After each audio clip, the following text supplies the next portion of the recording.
Hello. Hello. Oh, opened with a sneeze. Oh. Perfect. Oh, we're having an action opening.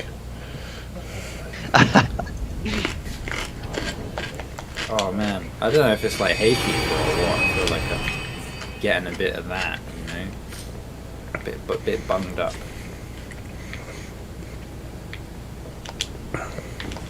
Right. Very good. Right. I will join your world.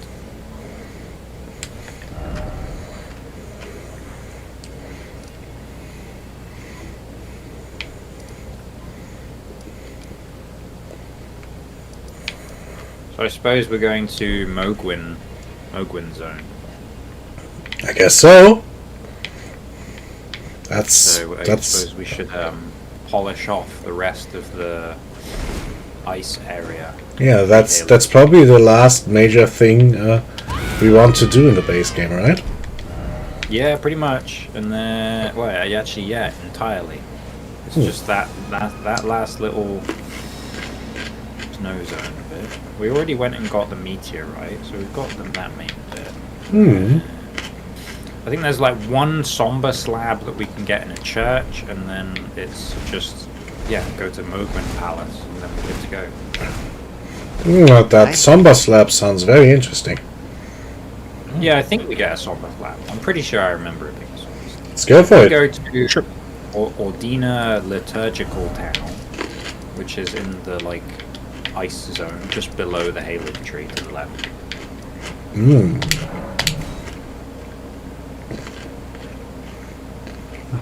I'm terrible at finding these things. Same. You can find it through like a list. I think if you hit Y when you're in the map, or I'm not sure what button it would be for you, Blue, or you're on keyboard and mouse, but if you hit Y when you're in the map, you get like a big list. Yeah. F, that's the one. There we go. So you can navigate by that. It's a little bit tricky. Oh, you got that old man armor. Nice. Covered in eyes. Very good. I kind of like it. It's like creepy armor. It looks like it's made of like pot, ceramic. A little bit. So it's the snowy area and which one? So the left-hand side of the snow area, up at the top of it. In like Where the river makes a curve. Yeah, close to the bit where I see. what is it that good. lady elf like stopped the Nazgul from following? It's close to there. What? And the one who marries Strider, Aragorn. Yeah. Wasn't it someone else in the book? I can't remember. I think it was like the some guy. book, it was the one who beheads the one who stabs the Nazgul through the face and like banishes him temporarily is it's the sister of that Rohan guy, right? Isn't that like much later? I want to say we're Eowyn. thinking. We're thinking much earlier. Thinking of the Elrond, Arwen. Yeah. Arwen. Wasn't someone else in the books? Some dude named, I don't know. What's the elfiest name I can think of at the moment? Glorfindel or something. Yeah, so in the books, Arwen doesn't have as big of a role, basically. Yeah. She's basically just moral support. She's barely in it at all, I think. I think she's there in the end, and there when they first go to Rivendell, maybe. Part of the supporting cast, I suppose. Right, now this giant guy over here is the frame rate killer. Ah. Oh god. I see the artillery firing. When these mortars land, frame rate will dip. Nice. Still haven't been hit by it. Like, Yeah, he's not very accurate, I'll be honest. But once we kill him, your frame rate will go back down. excellent. Because right now, my game's running at about 15 frames per second. I think my computer doesn't really care about that. It surprises me that my computer cares, because I got like a 3090 and my PC like absolutely shits itself when it comes to this code. We did it. Oh, well done already. Yeah, he's dead. You just gotta like chop all the skulls and sits down. He gets too tired. I thought it wasn't done with my like. Yeah, I'll take it. I don't think you have to like 100%. Oh, okay. Everything. I think I want to like use this already. I never find this when I later look for them. Ah. Like a scroll. Big woman.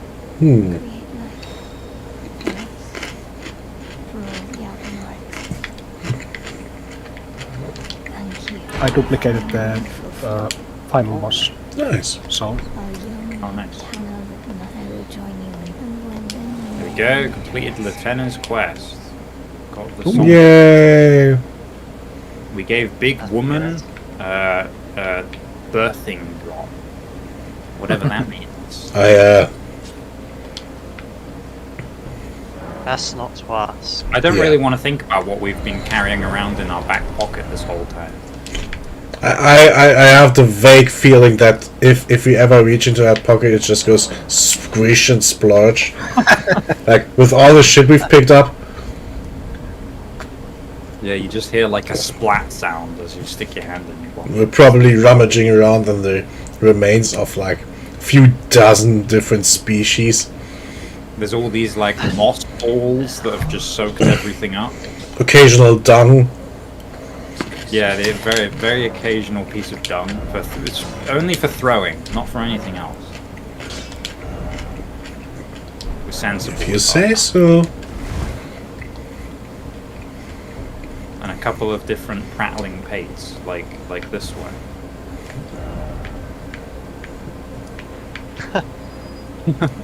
I didn't even realize that was one. I just was looking through them and I was like, wait, what? There's one that just says, let's get to it. I realized, like, you can't attack this place. Yeah, it's a non-combat zone. Holy crap.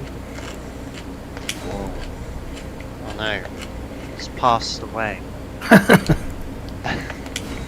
Oh, I have as well. I got reincarnated and it wasn't a good animal. You're like you're completely still. How's that supposed to work? I'm a taxidermy deer. Where did you even go? Like, the other deer moved. That one's just like stock still.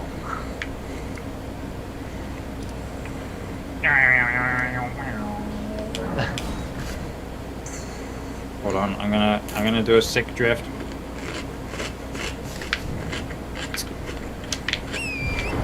Whoa, he did a donut. Whoa. Nice. This guy's crazy. Right, I think we need to go. There's like a log. I'll put a marker there. I think that's where we need to go. There's like a little invader, little bozo, and then he's like guarding a portal. Ah. What? Oh, I just watched that happen on stream. Yeah, I was a little bit Too overconfident. far of a fall. Yep. I bet that was by like that was like a battle of millimeters right there. Probably. It felt really. Oh, I could have just warped. Durr. So close yet so far. Ow. Oh, ow.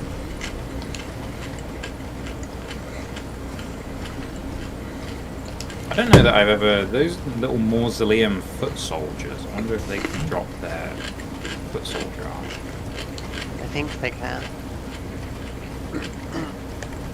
That's like one of the many mysteries of the world in Elden Ring. For some reason, the armor that's been given to the most basic foot soldiers in the army is one of the best armor in the game. There's something up here. Yeah, some sort of like. Oh, it's the heroes. That's pretty good. Oh, look who showed up. I Hello there. cannot. Oh, there he is. It's Green. Welcome back. Ah, nice. Hello. Bear. If you know anything about Elden Ring, Green, we are just about to do the boss fight before entering the DLC. Yeet. Here we go. Ooh. Where is Is it? She's supposed to be around it? here. Nino's being really laggy for some reason. Is it for you too? Oh, it's not on my end. No, I see him. I've got it up on a second monitor. And it's... You might have to refresh it a couple of times, Green. I mean, I am on the other end of the world, basically. Sometimes YouTube is just like that. He just jumped into my laser. Face first into that laser. Okay, and now we take this guy's special portal. Wow. Blood-soaked block. Yeah. Someone was having their lunch on it and they spilt their pesto everywhere. No. Yeah. Now every time you try and go through that portal, you just have to be careful not to touch your face afterwards, otherwise you'll get that like searing, chilly feeling. I love that feeling. Maybe I should go back and lick this. Ah! Oh? You almost Yeah. I think you're probably safe. Mm. Imagine if he'd have died when he fell there. I think you're probably safe. You just, Poof! Dead. It would need for quality content. Very good. Glad it's working out for you. That's good.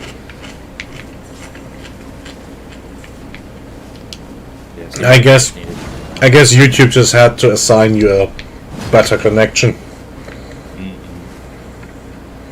Yeah, for whatever reason, occasionally like YouTube streams would just be the connection would just be like not right. So we might want to like pull around this area. It's very fun. But if we want to like go straight to the palace, I think we can see it right there. And Oh, that. I think we want to hack like the right wall, and then we get to the. I mean, no need to rush. We're here to have fun. Yeah. There's like maybe 2 items in here that actually. There's like You're soloing 3 guys. I think there's like a spell that you can get, and what else? There's a spell and like a dragon crest shield, like the defense talisman thing. Ah.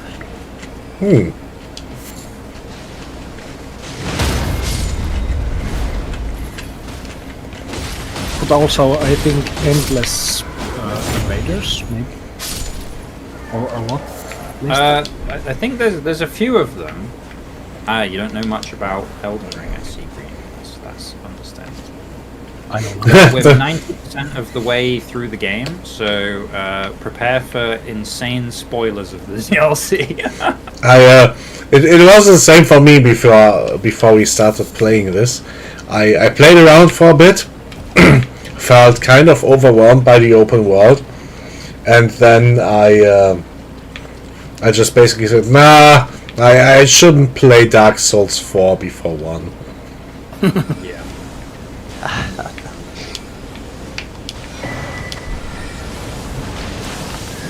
This is a real nasty bird.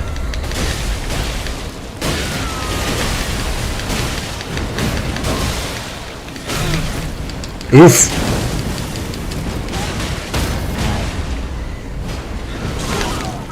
Oh shit! Wait, Something's happening for sure. he grabbed 3 of us at The once. Incredible. the fake out. They have fake out where they pretend to be stunned, and if you try and go for them, they Mm. pick you up. Oh. Yeah, I I like immediately the fell for it. status effect with this ground. I immediately fell for it. Well, I'm just taking a bath. Good.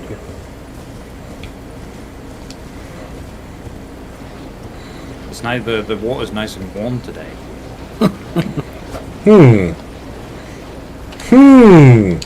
Wait, where are you? Water. I got lost again. Oh, so where you wanted to go, there's like a. So it'll be on your right now. There will be like a little like. Bit Oh, no, wait. I'll just Oh, wait, quickly hold on. take this while I'm here. Wait. Oh, that's the scarab. 90%. We're like 150 or so? Oh Oh god! What the shit? Good. I got attacked by a potato! Oh, red potato. We should get a Oh god, spinning death taters. Sorry. Love the spinning death. I'm coming back. Sorry, I managed to get lost immediately. So, going from the bonfire, just keep your eyes on the left-hand side, and there's a little bit that you squeeze through to get to the blood lake. So I can see you guys down there. Hello. Hello! So you basically follow and keep your eyes on the left. Keep hugging like the left wall, and then you'll. Did that guy just kill you using a menorah? What is a menorah? I mean, Holy book. Ah, This doesn't... Oh, there you are. Hello. Hello! The Dan just got executed by the dog. you were just watching. Yeah, I was charging up my spell. Trust me. Watch Dogs. Yeah. I think we want to go like. Oh, we're getting invaded. Yay. Wait, which nameless white mask is invading? I have no idea. Oh, you guys are over there. I'm back with Big Bird. Oh. Oh. He's immune to lasers! Oh god! He just walked straight through my laser and didn't care. Ah, it's hitting him now. Very good. I think he like buffed himself or something. Oh, okay. Or maybe he was just wearing like glass armor in the shape of a triangular prism. Yes. You shoot a laser at him and it just refracts into a rainbow behind him. Like, aha, you'll never get me. Not with my prism armor. Yay. We have So, one chat then. what's that? Was there more people joining chat? Green's in chat, yeah. The Doom Green. I just I need help. So Coming! I only have Ow. Ah, oh god. I've only managed to need help myself. Ow. Okay, I don't need help. I'm being savaged by the hounds.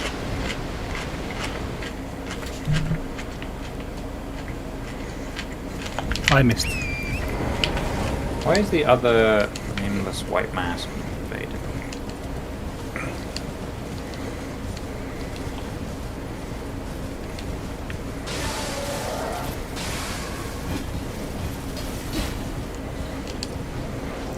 There should be one who invades here.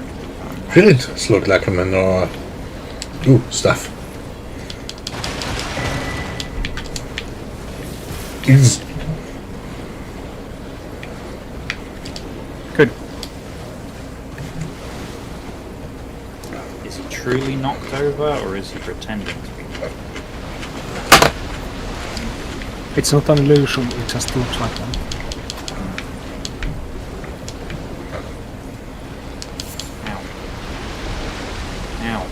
I'm Well, lagging this so is where hard. it's going for me. Good, good. Fire blast. Is that what it's called? Is that what it was called? Was it really called Fire Blast? No, I just, you know. Very good. It doesn't, Fire Blast usually lowers your special defense, right? This, No. Does it? Or does it damage you? No, it just had lower accuracy. Oh, is it? Which one is the one that lowers your, is it Overheat? Overheat lowers your special attack. Okay, that's the one. Nerds. You know too much. I have more hours of Pokemon than I'd ever care to admit. Same. I just barely finished a few of the early games. That is understandable. It's probably the best. Yeah, we were like, that was like our big thing. Reduces your special attack by 2 stages. Yeah, Green knows his stuff as well.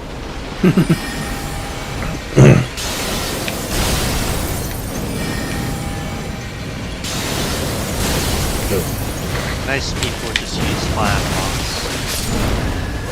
Fire Blast is generally better, right? I think it has the same power, it just has the lower accuracy, but the accuracy's not that bad. So. It's It like hits most of the 85. time every time. Yeah, it's like 85% accurate or something like that. So. Yeah, most of the time, every time, right?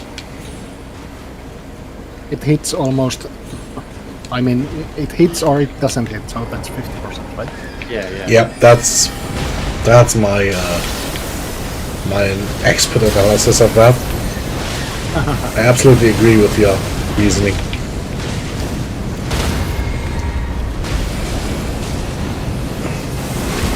Who says Flamethrower is better than Fire Blast? It depends. Heresy? Flamethrower Cool is like 100 accuracy, but depends on which one. Isn't Flamethrower Back like when 88 power?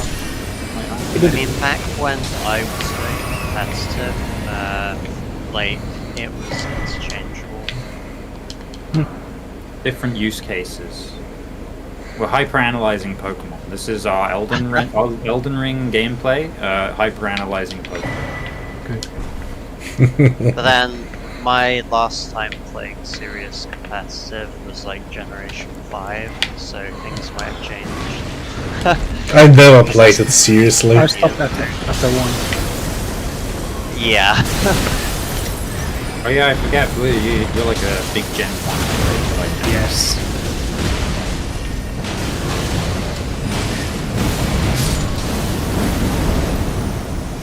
Imagine if I just came out and said the only Pokemon I like is actually the new Pokemon. Yeah.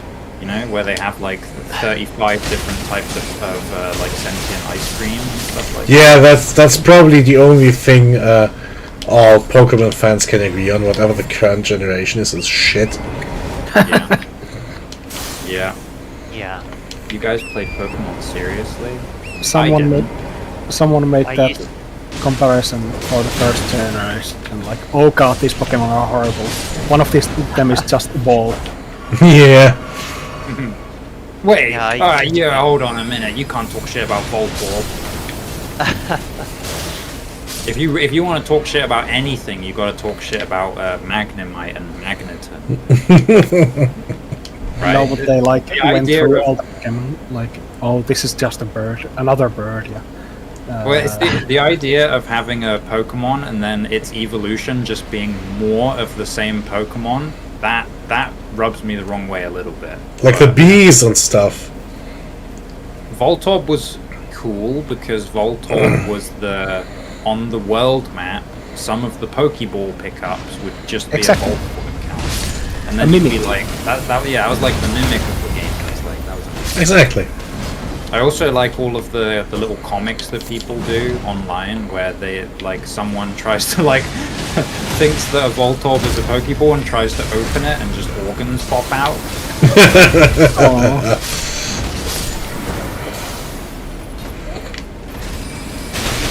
Really? Oh no. Pokemon Go. That requires going outside. Pokemon Yeah. Go outside? I don't like that.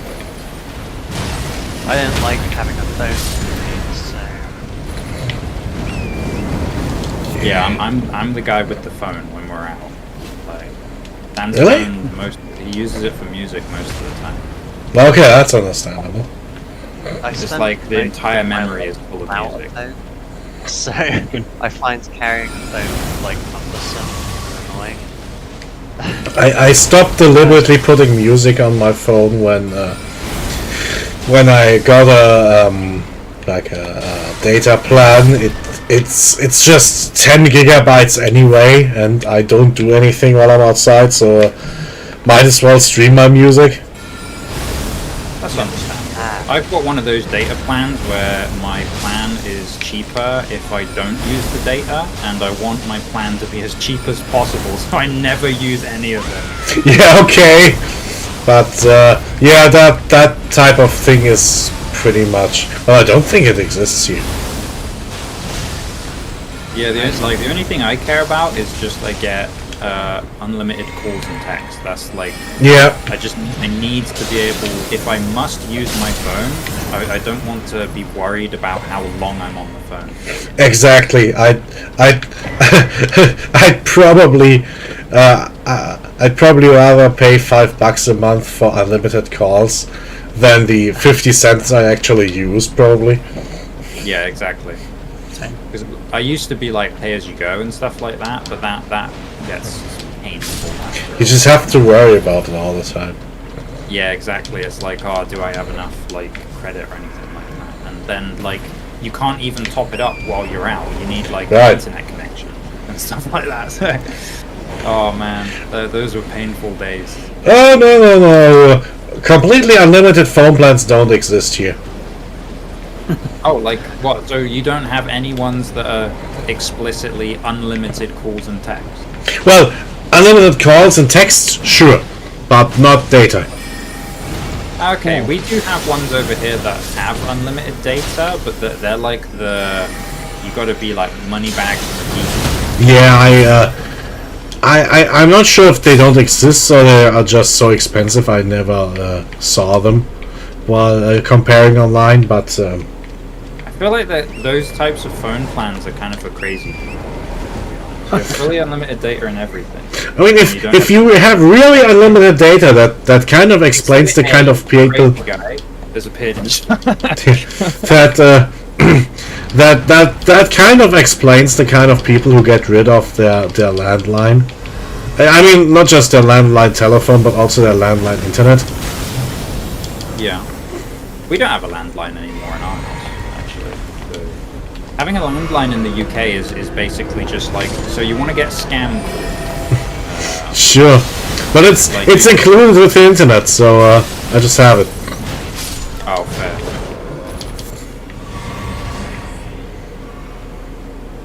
Yeah, no, the UK has all sorts of crazy stuff, though, like TV license.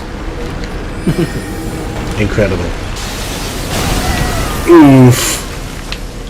Hopefully the BBC like just disappears one day because they lost all their funding from America, so they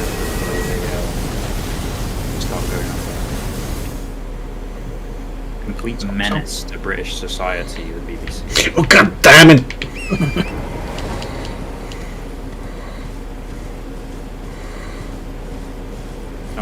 Don't worry, Stefan. I'll come back. I'll try to find my way back. I think you have to hug the right wall. Oh no, you got I it. see you. Very good. Yeah, you were in the right direction anyway. It felt like we've come so far, but it's just around the corner, actually. Connection has. Oh no! Oh, connection interrupted. Don't like that. That whole license joke, Green, that's like it's a joke. I feel like it's a joke for people like abroad, but that really is what the UK is like. It's not funny because it's true. Yeah. Every day we drift ever so slightly closer to 1984. Oh yeah, I remember the part where he pays his telephone bill. Yeah, we get closer and closer every day. Do you manage to reconnect, or should I reset the game? Couldn't For some reconnect. reason, I'm still here. Last man standing, as It always. might be worth resetting just in case. Off you go then. No, please. Poof. Uses pray emo. Please don't sing. Now you guys already. Yeah, we kind of are, Green. We kind of are. Horrible. The UK got to about 1984 and then never left.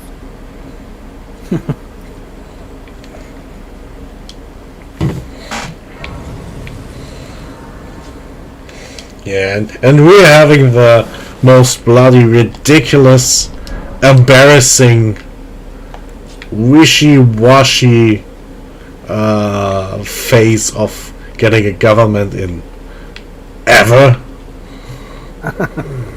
Oh, are you guys going through like elections right now? Are you? Oh, it's been 2 months already. It's just that the people who ostensibly won the election are completely surrendering to the left-wing party they want to make a government with. Oh. Yeah. Wait, so the party won, but is now just essentially giving up power to their co-party. Yeah, effectively, yes. That's insane. It's basically their only real options are the insane green guys. No, the slightly lefties and the slightly righties, but everyone yells Nazi, so no one wants to play with them. And the lefties know that, so they say, well, if you can only make a government with us, we have certain terms and conditions. No, not green like you, I mean, like, ecological idiots. Yeah, you're a different type of insane green guy, Green. Yeah. We've got two different flavors of insane You green guys. didn't make us suffer from your insanity. By the way, I have 60 strength. 60? Not bad. Nice. Make me know. Probably strong enough to like push Sisyphus' boulder up the mountain. I'm sure he'd have. I'm sure he would be happy if he had that level of strength. Unfortunately, I fear he doesn't, and he'll be eternally unhappy. Sisyphus, no! Now one must Screw this shit. have it. I'll clean up.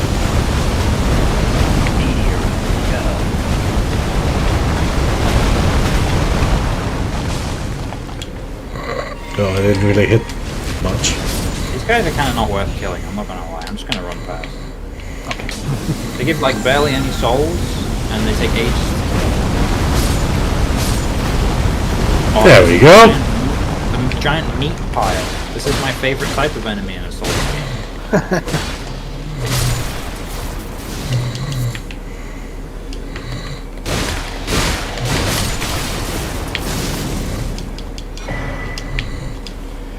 You know, there's one thing that I've always liked about Miyazaki's games, it's that he puts characters in that I can really empathize with, like giant meat. I relate. I relate strongly to giant meathead. You know, I too, when I feel in danger, I shoot out like bone spikes out of my body. No, I'm just shuttling. I'm not breathing that heavily. I'm just shuttling slightly.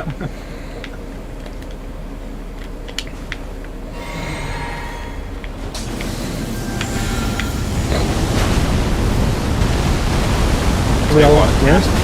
The more I storm at these guys, it's fun. I do like it makes me feel like I do good damage for them.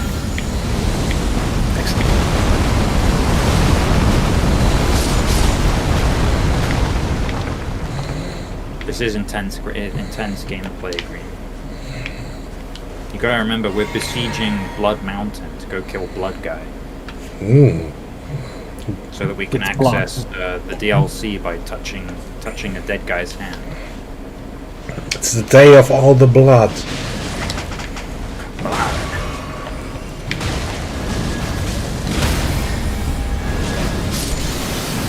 Nice. Here's some merchant. I was very worried that Moon was gonna get that. Oh, I didn't even see him there. Goes back.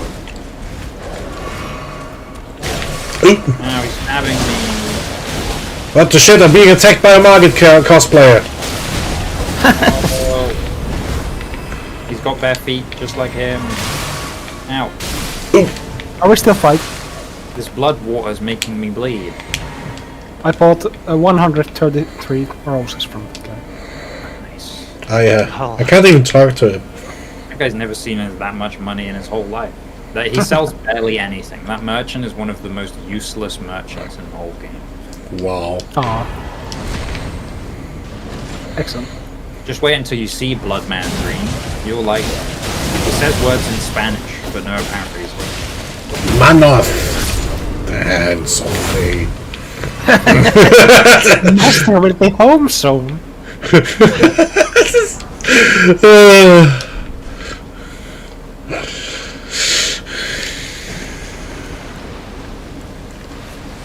Hello. Never-ending amount of Bloodman. Bloodmen. Bloodmen and Bloodmen. Still running my weird anti-Melania outfit. I probably should say change spells soon. Against something a little more generally useful. That multiple projectile like bow is kind of cool though. It is, but unless I fire from a raised position with the lower half always ramps into the ground, that kind of that's sucks. true. They were supposed to have fixed that. That was like explicitly listed in one of the patch notes. Apparently they still fucked it up. Something important. Take your Wanderer's Physique. It's in the checkpoint list, and put one like red dot on it. Yeah, the purifying crystal tier. It looks like a devil eyeball. That thing. If there's a mixed for okay. Yeah, so what you want to do is, so he's gonna do like, what is it, like Uno, Dots, and Trez, and then once he does Trez, you want to drink the potion, and you'll take like no damage from his special move. I think he counts down. It's nihil when he does it. Yeah, Oh. he immediately does Nihil after he does Trez, typically. Yes. You'll know he's doing it when he's holding his spear vertically upwards. I see.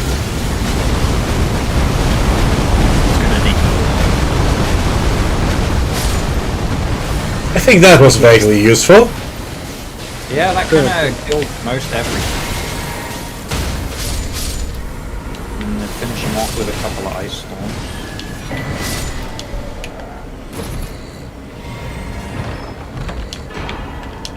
Did I just see a Ripple Crescent Halberd get picked up on the stream there? Do you want it? That is one of the. That's an insanely rare draw. It's are any of us arcane builds? Here's a golden rune behind the. I don't think any of us are arcane. You want it? I'll take it if you're happy to give it. Yeah, Sure. I can pass that down to other characters because it's very rare. Plastic There we down. go. Generations. Yeah, that's gonna be a generation. Ancestral weapon. Next time me and Dan play, and he's like, "Oh, I want to do an arcane build," I'll be like, "Oh well, boy." Why not Latin? Well, it depends. With Latin goes well with chanting, but maybe he's putting on a salsa beat. Ooh, does taste cha cha cha. Oh, they start dancing. I would love that. I totally join side. His side. That would really throw you off in a boss fight. Egg. Egg. Mm. Look, he's I'll do that while I'm drinking. Oh god. So if you remember the tree man, Sorry.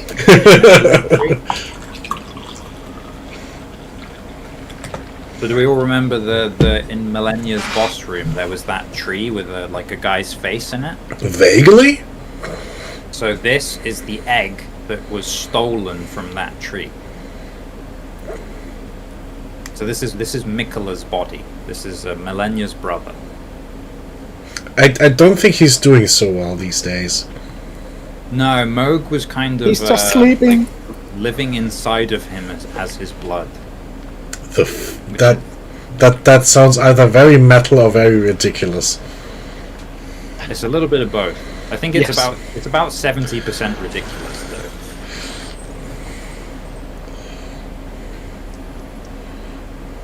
Well, his blood content is about 70% mode. Dearest Mikola, Yeah. Oh god.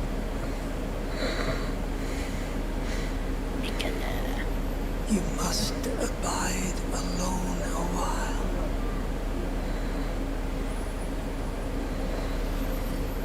Big hand.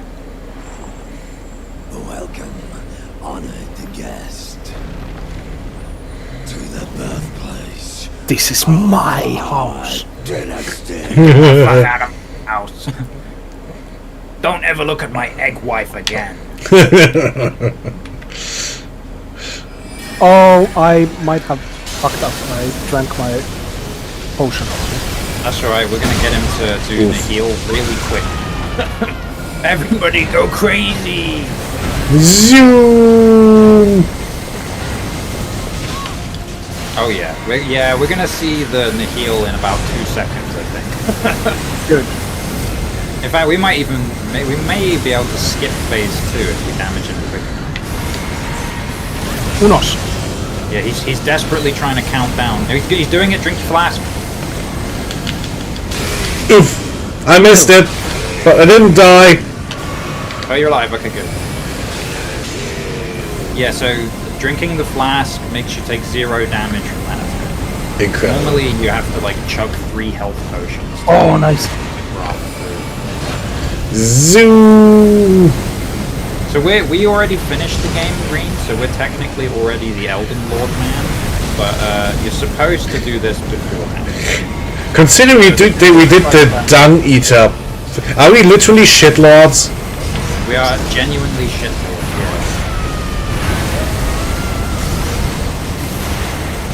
Yeah, if you don't know too much about this game, Green, one of the potential endings that you can choose is to become the Lord of Shit, basically. So, unironically, you make everything into poo-poo. Yeah. So, 4, 5-ish, something like yeah, that. there's more than Oof. 5 or 6. Yeah, we sided with a guy named Dung Eater. That should tell you everything about him you need to know.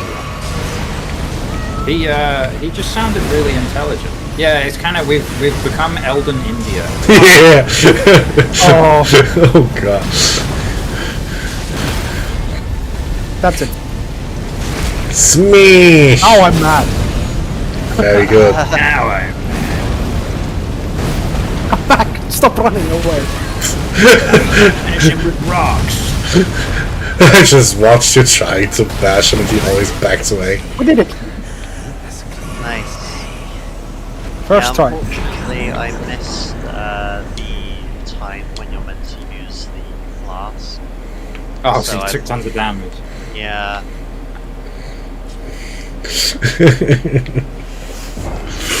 Oh. Well, we got it first try though. FK in the coffee. I still have a piece of radish left. Nice. Good. I'm so happy for. Yeah.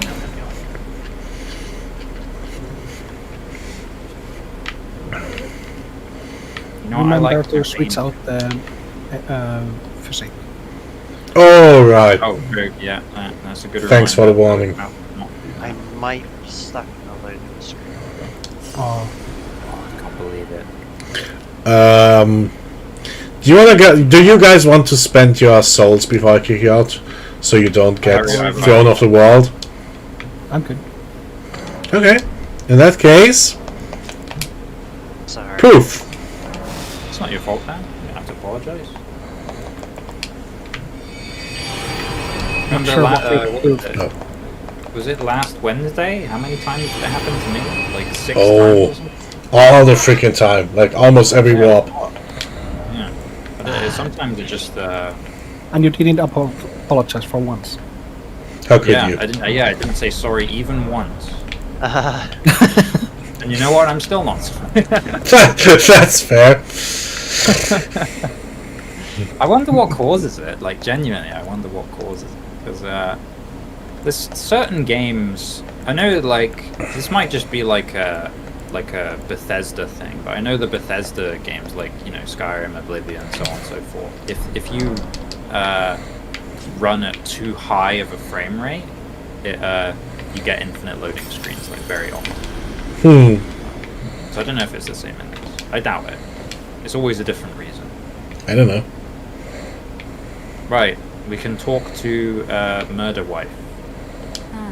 Good. Were you guided here by kindly Nicola? This lady has an unfathomable amount of fan I art. was guided by fate. Okay. And you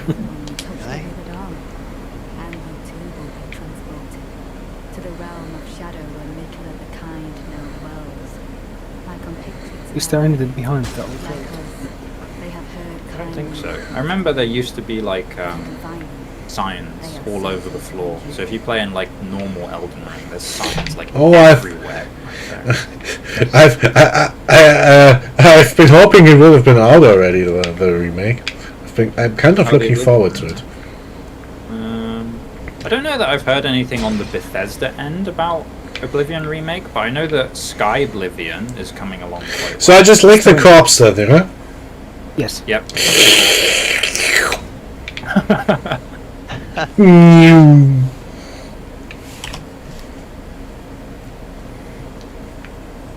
I feel like if Bethesda remade Oblivion, like, in the modern day, though, like now, they would fuck it up.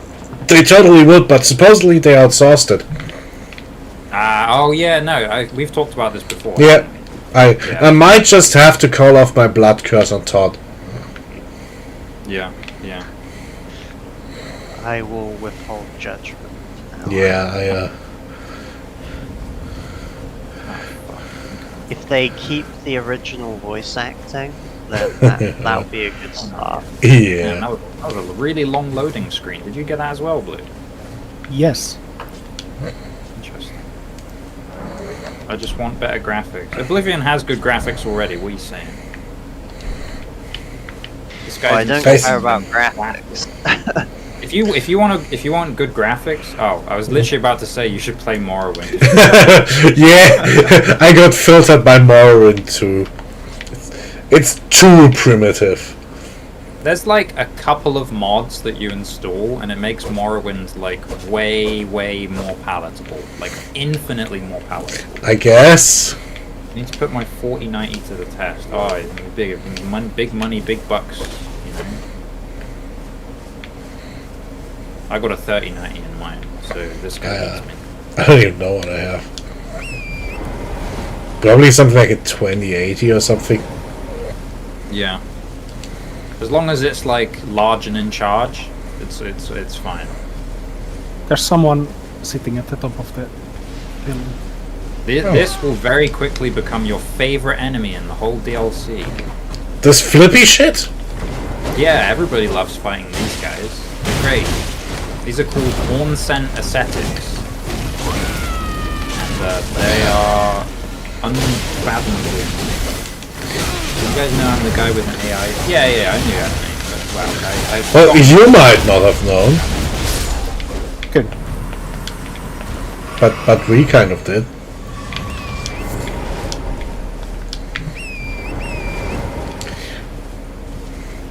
But 4090s, 4090s are like grains of sand to you. Sad tree. Sad tree? Is it truly sad? Everybody loves a good lynching tree. Aw, Right? I don't. For some reason. For some reason, it makes me a bit uncomfortable. Maybe it's all the corpses hanging off of it. Nah, that can't be it. That can't be it. You know, you get those. It's like hanging bird feeders trees, right? Yeah, It's like they slowly drop fertilizer for the tree instead. It's like that, just for vultures. Yeah. Wow. I'm sorry, I brought this up. Elden Ring world. In this place, there's only giant stone gargoyle birds. True. But maybe they count. I don't know if they can fly. So what kind of place is this? The dark world of Ghost of Tsushima or something? Yes. This is where you get sent if you lose a Yu-Gi-Oh jewel. Oh, Yeah, we are in the shadow. Shadow realm. incredible. This is what happens when, like, every time Yugi, like, gets one of his really shit cards stolen and he insists on having a life or death match to reclaim it, even though it's not worth it whatsoever. This is where he sends all of his opponents. I think there's a friend like roaming this forest. If we are like careful, we can meet him. Oh yeah, friend. Is this the How shrimp? heavy are the quotation marks around that statement? You know, just to ask. We'll see. What's his move today? Where is he? Yay! I swear I like stood here and like used a telescope to just see Oh, around. I see him. Look, there he is. He blends in because he's naked. Ooh! Wild man. He's going crazy with it. You're nearly killing Dan instantly. Eat laser, you little shit! I mean, frostbite, you little shit. Very good. Magic rain, you. We just fucked him up. Nice. Right, we get his claws. Cool. So if you want to have the most ridiculous moveset in the whole planet, that's your weapon. Oh, that's that. That's all green. There. That's that. What's that? It's the weapon for them. Oh, Oh, where is it? the crazy moveset is your type of weapon. Oh, yeah. Who's Dan? Say hi, Dad. I am. The other green. He's Yeah, one I'm of the yours. UK Brad.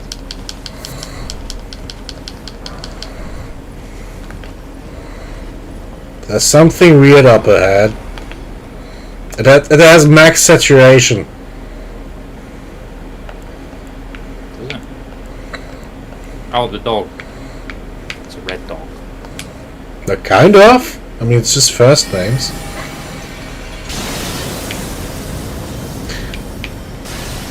Oh, Yeah. man. Used my first name. No, you He's didn't. still in disguise. He's still got his funny mustache with the nose with the mustache. Yo. I'm not even on the board, if you can believe it, Green. I'm just Dan's brother. I just got invited Yeah. to out of flight. He's the legendary fifth Doki. Yeah. I of course know about. I'm a kindred of Stefan, fellow Stefan. Very good. Yeah. Pew. Oh, I just ran out of juice. And have a blue juice.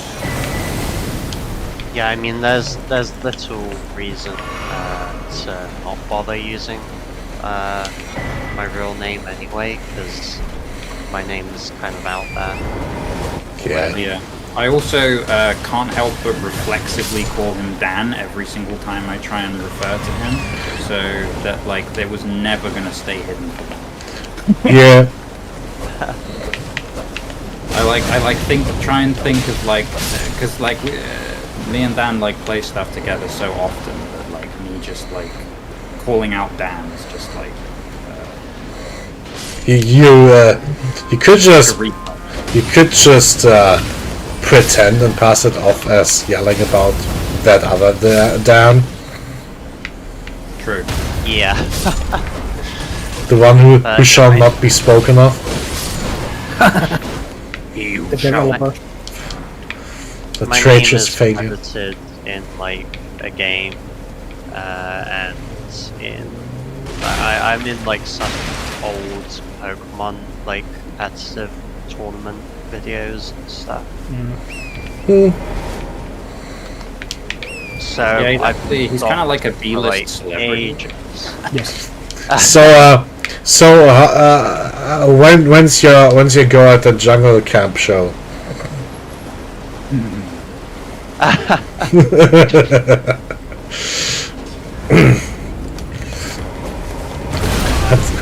That's where all the former celebrities, ex-boyfriends, cleaners, like and third, like 3 steps distant, like fucking, like nobody really knows who they are. Oh, this is like even worse than that. This is like some like nobody from like years and years ago. who knows, maybe you're famous to someone. Maybe. Someone who watches I mean, nothing but the Pokemon Showdown tournaments from like what, like the year 2000 or like, well, no, way Wow. later. I was like 5 years old. 2000, like what, 9, something like that. Yeah. I know that guy. I recognize that smell. Isn't that fucking Bulbasaur kid? My encyclopedia of knowledge is complete. The hour of my revenge has come. No. He used a stalling team. He really got me that one time. We're still in that match. Yeah. Hello there. Nah, that's what you used to do, right, isn't it, Dan? Jumping bosses with your homies is stalling. always... Hello, welcome to our chat.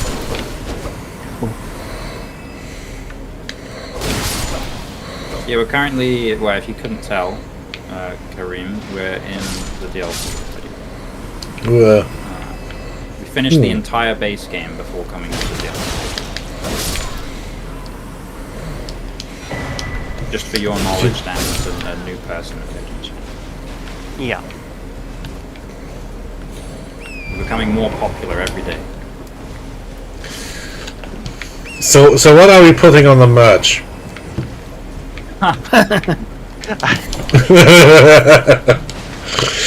We can how about the 8-pointed star in what is it, for that other green? I suppose, but won't we get sued over that? Yeah, the Games It's a Workshop pagan will come after your ass. Is it? No, it existed before whatever. I Yeah, how, believe like- it has like Norse origins, Ooh. I think.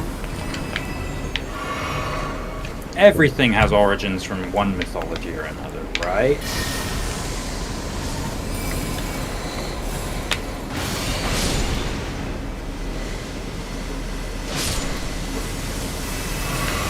Where did that guy drop his thing? Make How sure you pick up about, this item right here.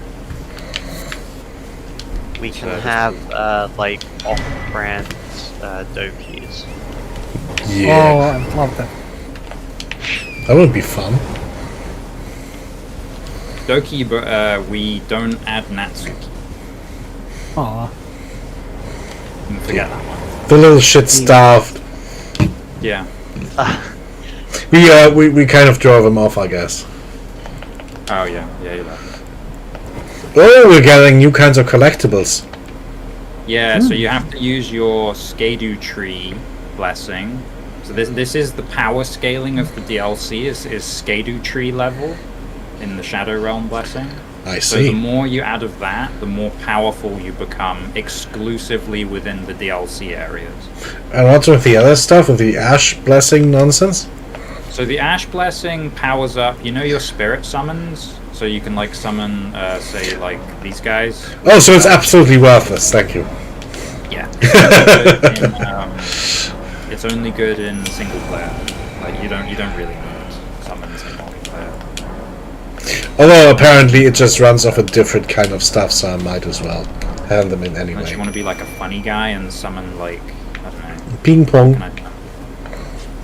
I think there's a grave in the west. We could beat. There is, yeah. You wanna go get one shot? Yes. Nice. I love this guy.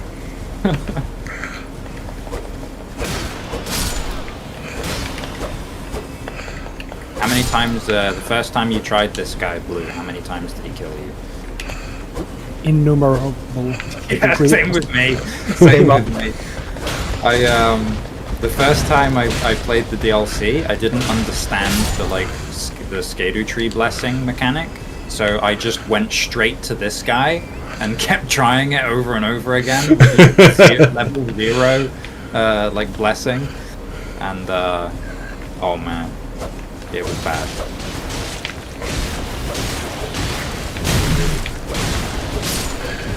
Oh yeah, that's right. nice. Yeah, no worries. Well, have fun then. Oh, whatever you're doing. Appropriate. Insert appropriate congratulations here. Right, Night of the Solitary Jail. They really like using that word, don't they? He's got an assault rifle.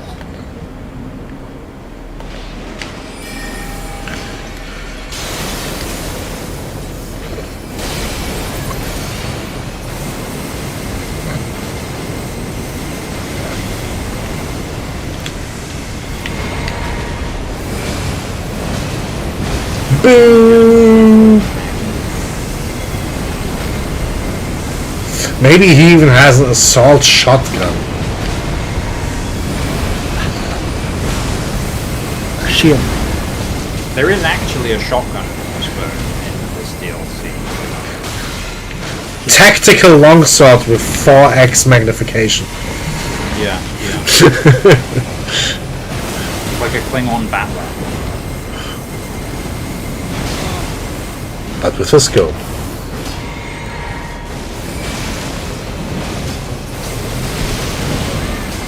Oh, the barrel shotgun. Oh, Jesus. This guy kind of is That's a Doom's lot. Slayer. If you try and fight this guy by yourself with no Skadu Blessing, this guy kind of is the Doom Slayer. Boom. Good.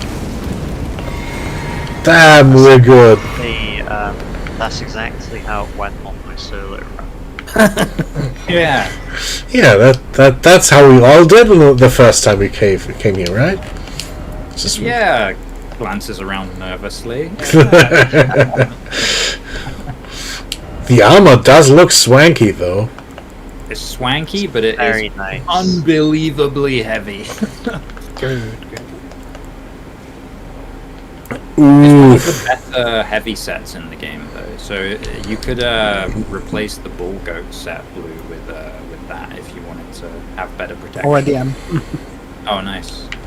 I think it's slightly lighter. Well, Hmm.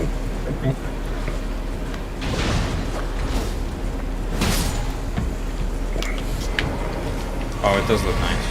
It does look very nice. You look like, you know what it kind of looks like? You remember Dark Souls 1, the Golem? Oh yeah, you look like the Iron Golem. I don't want to be an Iron Con. Why not? He's sad. The NPC can kill him alone. Oh, that's Oh. true. Yeah, Black Iron Tarkus just solos him for you. That's just because Tarkus is really badass. Ah, Yeah. I mean, he did get his own game later. He does? Yeah, it's called Dawn of War 2.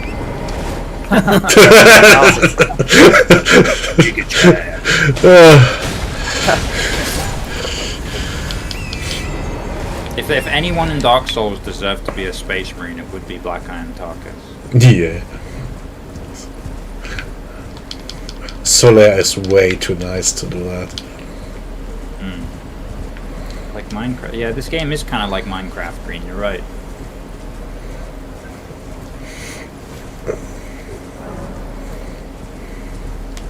Where's the funny man? What's his name? Herobrine.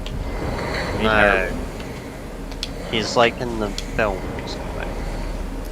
Jack Black. Oh, that Iron Golem. Yeah, the main right. character of Minecraft, right? Yeah. That one. No, so the Iron Golem in Dark Souls 1 Green is kind of like he kind of is sad. I feel like that's a good way to put it, isn't it? The way Blue said it. He's kind of sad. I mean, he was portrayed by Jack Black, right? Yeah, true. You get up there and As he's bits, just like he's got his big grey beard. Right, we've got a couple of people to talk to. We got woman, and then we got hairy guy. Oh shit! Oh, you're killing me here. I should say, wow, it's not quite woman, it's battle woman. Oh, that's even worse. It roses to children who then get slaughtered. Iron Golems in Minecraft are kind of sad too. I think I've missed quite a bit of Minecraft lore apparently. Yeah, I have as well. Then again, I only play stuff like Tekkit. Yeah, that brings back memories. Oh, I vaguely remember a cool mod where you had these stencil things, and you just built a huge smelter, and you could make alloys and like cast single parts of items.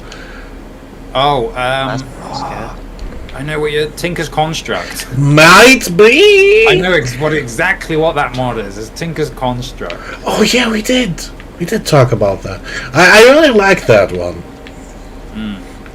I like the quarries that you could set up. Yeah, quarries are awesome. Mining by hand is for, I don't know. Yeah, that's for chumps. Alright, we need to talk to Hairy Man over here as well. Look how hairy he is. He must be important. Oh, he's just hairy. I thought he was. His dialogue, Blue, he's kind of just unfriendly. He's basically like immediately telling you that we're like not going to be friends. Piss off before I crack your laugh. So basically, the theme of this DLC, right, is you're following the path that Mikola is taking to try and become God. So these crosses are bits where he has abandoned parts of his body. So if you read the words, it's "I abandon here the first of the flesh of my body." So we're essentially like tracing. It's like a pilgrimage we're taking, essentially. That cross looks really weird. It's like he's, I don't know, Neo-Apostolic Baptist Islamic or something. Yeah, they kind of combined everything, you know. It's a cross, but it does also have the Islamic like crescent. Yeah, it's weird. Every time we come across one of these crosses now, we have to go, mashallah, mashallah. Well, you know, I believe the crescent originally was supposed to basically an area in around like the Middle East. I think like the tip of it is Cyprus. There's like a crescent shaped like like a crescent shaped area of land that was called the Fertile Crescent. Oh, like the Tigris Valley or something, where like Babylon and everything happened. I certainly knew some of those words. So basically, you know how like the we call it, the Middle East is kind of like a half deserty shithole. Well, it's not all like that. There's a part between two rivers that's actually quite nice. Yeah. So There's a point. it was supposed to be where like animal husbandry and farming originated from.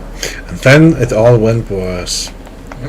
It all went to I shit. I think agriculture was also a mistake. I'd Mhm. love to be nomad, hunter-gatherer.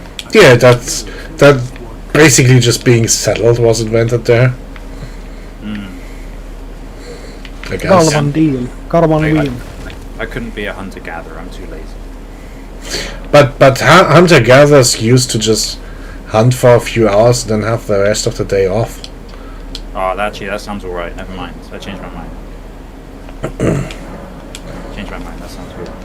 Yeah, so you just go mammoth hunting, and then you spend like the next week at your campfire, basically having a permanent barbecue party. Yeah. Right, so these two NPCs here. So this like old man is called Sir Ansbach, and he used to be like a Moog follower, so he's like a blood guy. But now he's just like a knowledge seeker. So he wants us to tell him where the crosses are. So every time we find a cross, we want to come back and speak to this guy. I see. And this guy here is called Sir Moore, and he's basically like gentle, like armored guy, basically. So one thing in the DLC, this guy tells you when you first talk to him, but if you see, you remember in the rock zone there were those like the pest guys, the like pale colored like centipede men. Oh, those shits. Right, so there's those guys are in this DLC, but there's very few of them, and they're friendly, so you don't attack them. You have to go up and speak to them. If you attack them and kill them, this guy will invade you, and it will fail his quest. Okay. He's also related. You will befriend the bugs, and you will be happy. Yeah. But they're quite hidden, so the bugs are all like curled up on the ground. But yeah, if you come across them, you talk to them. They don't say anything, but they give you a recipe book essentially. So, Oh, well, Warcraft. that's nice, I guess. Yeah, they're kind. They're nice. Right, now, of course, what we're immediately going to do is skip everything else and go fight one of the hardest bosses in the game up in this camp. Nice. Let's go get killed then. I mean, we're pro gamers, right? We were talking about hunter-gatherers. I think someone was describing like they met like modern-day like hunter-gatherers. There's still like tribes somewhere, and we always talk about like it's hunter and the gatherer is like side thing. But in practice, it's like males are sleeping in the hammocks like for a month. And then one night they get an idea, let's go hunt, and then they run in the forest. Let's go fuck up a mammoth. Then they find like half a rat that's hit by a car, and wives yell at them, and like the usual like food is made by the gatherers. So it's more like gatherer-hunter culture. Yeah. You want to go eat some roadkill, boy? I don't like the skinning of animals. That's like a trauma, though, when that guy handed you that deer head. Well, I've been tormented by a number of animal corpses before, so. Were they talking to you, or? No, so the other people on my course thought it was quite funny they found this like rotting pheasant in the water, and they would like throw it at me and stuff sometimes, and Wow. like try and make me like touch it and stuff. But also I got handed a deer's head one time when we were like, because my group was in charge of like looking after the animals, but sometimes we helped out with the gamekeepers, and the land manager thought I was gatekeeper, so he like passed me the deer's head as they were like butchering it, and like with a knife, and told me to skin it. Oh.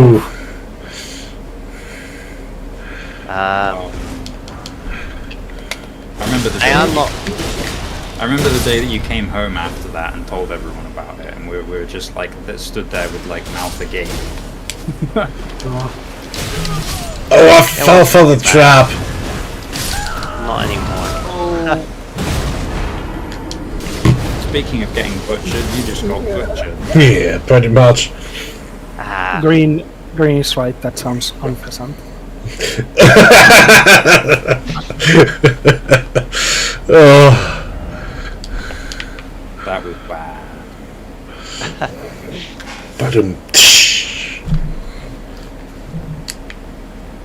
You know, puns are the highest form of comedy.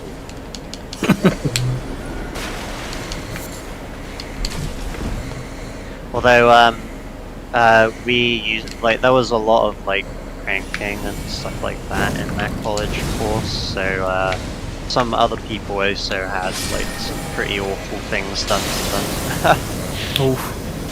Like, one guy, he had bad knees, so,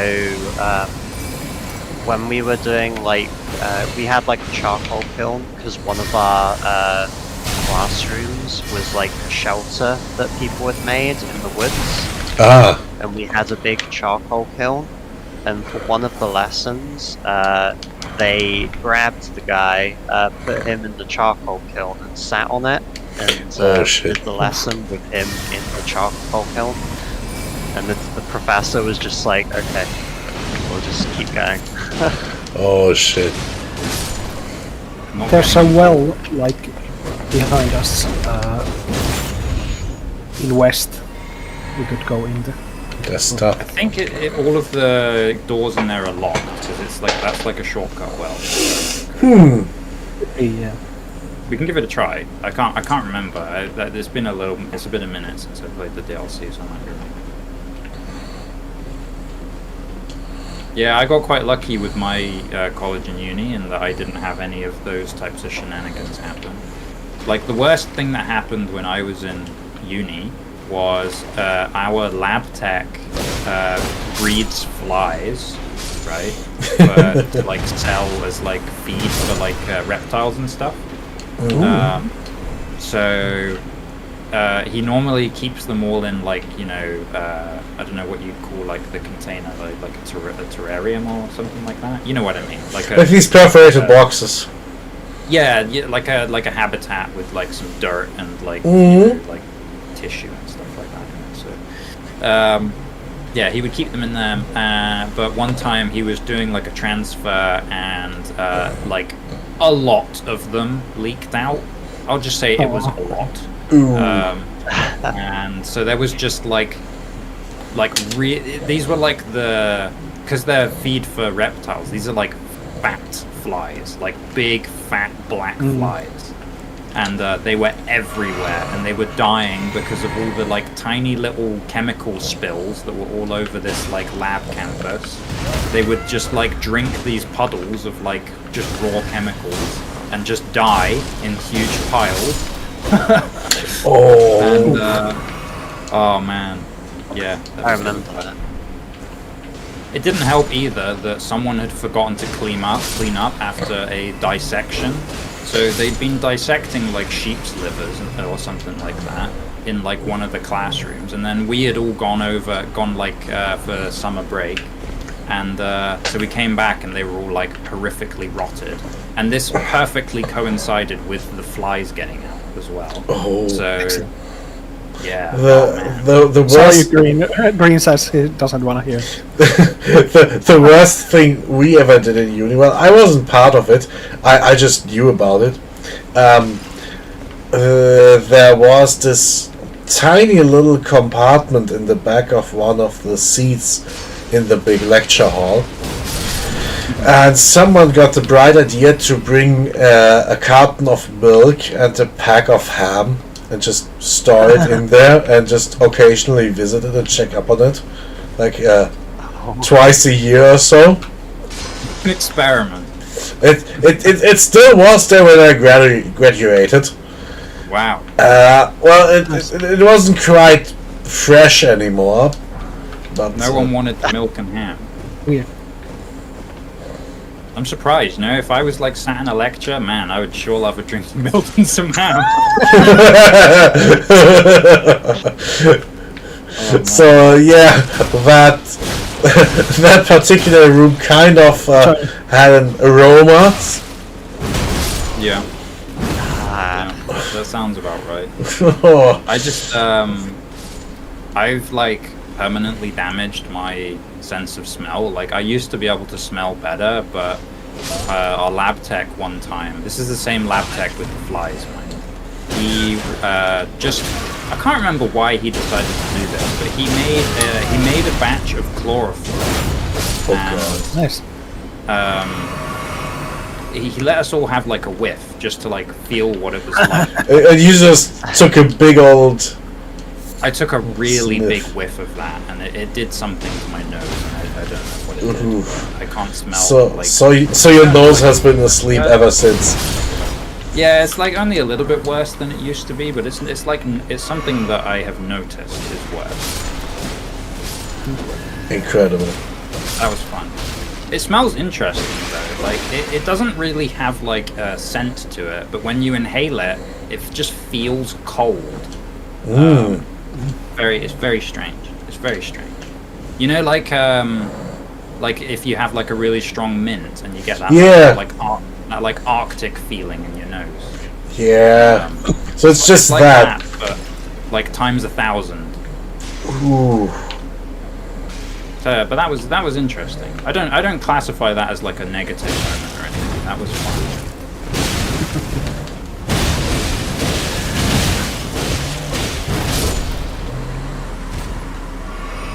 Mind you, I don't think anyone really knew why he was making the stuff, but it must have been. Maybe you don't want to know. Yeah, I feel I probably maybe I'm better off. But he was a lab tech, so it was probably some good reason. was he one of my tutors, or was he a different guy? So he has the same name as me. He was Matt, the big Oh, guy. it's the with guy, the beard. yeah. He was a cool guy. It was a shame that he like left towards the end of when I was at uni, I think, that was a shame. He was a really fun lab tech. Speaking of flies, don't we have something on them? Oh yeah, look, my favorite enemy, manfly. Oh god. Well, I can talk him from here. Bye bye. Nice. Blue just starts screaming at them.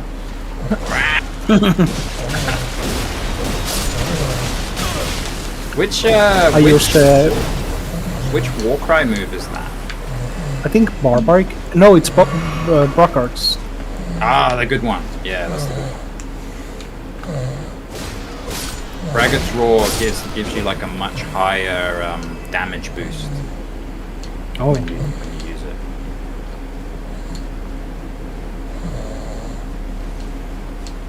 Ah, we got a key. I don't remember anything bad happening during uni, but we did have funny science at the like physics lab. Like the lab the like first year students used said like once the smoke clears, check your wires. And the lab the senior students used said like do not look at the laser with your remaining eye. Yeah. There was one we got left. That's good. Yeah, we only did like a very small amount of stuff with like lasers and stuff like that. Like I think we did like one lesson on using like lasers, and it was for what was it for? It was some sort of it was like a chemical test rather than a physical thing. So it wasn't even like the type of laser that you would like be able to hurt yourself with, I don't think. But it was some sort of like density or something like that. easily. Oh, so you're just measuring absorption and stuff. I think so. Yeah, I think I can't remember what type of material it was that we did it on. That was not a lesson that I was terribly clocked in for. Yeah, That's sure. not my type of chemistry, unfortunately. I prefer more like that was like way more of a physics lesson than a chemistry lesson.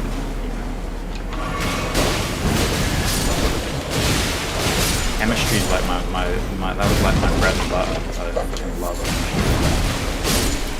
I never really. I mean, I enjoyed stuff going proof and making funny colored flames and everything, but I never really got the hang of it. I was the guy who had fun even with like the really boring chemistry. Like when it was just like writing about like we weren't even gonna do the experiment. We were just like practicing how to write like hypotheses and stuff like that. I just writing in like the using like the scientific method. I used to really enjoy that. I see. I mean, I'm like hilariously out of practice now, so like I probably wouldn't enjoy it anywhere near as much. But like back then, when I was like in my real educational flow, as they say, that was like my shit. I think that flyman is trying to use an artillery bombardment vomit on us. Good. I'm gonna go end his life for that. Alright then. Aw.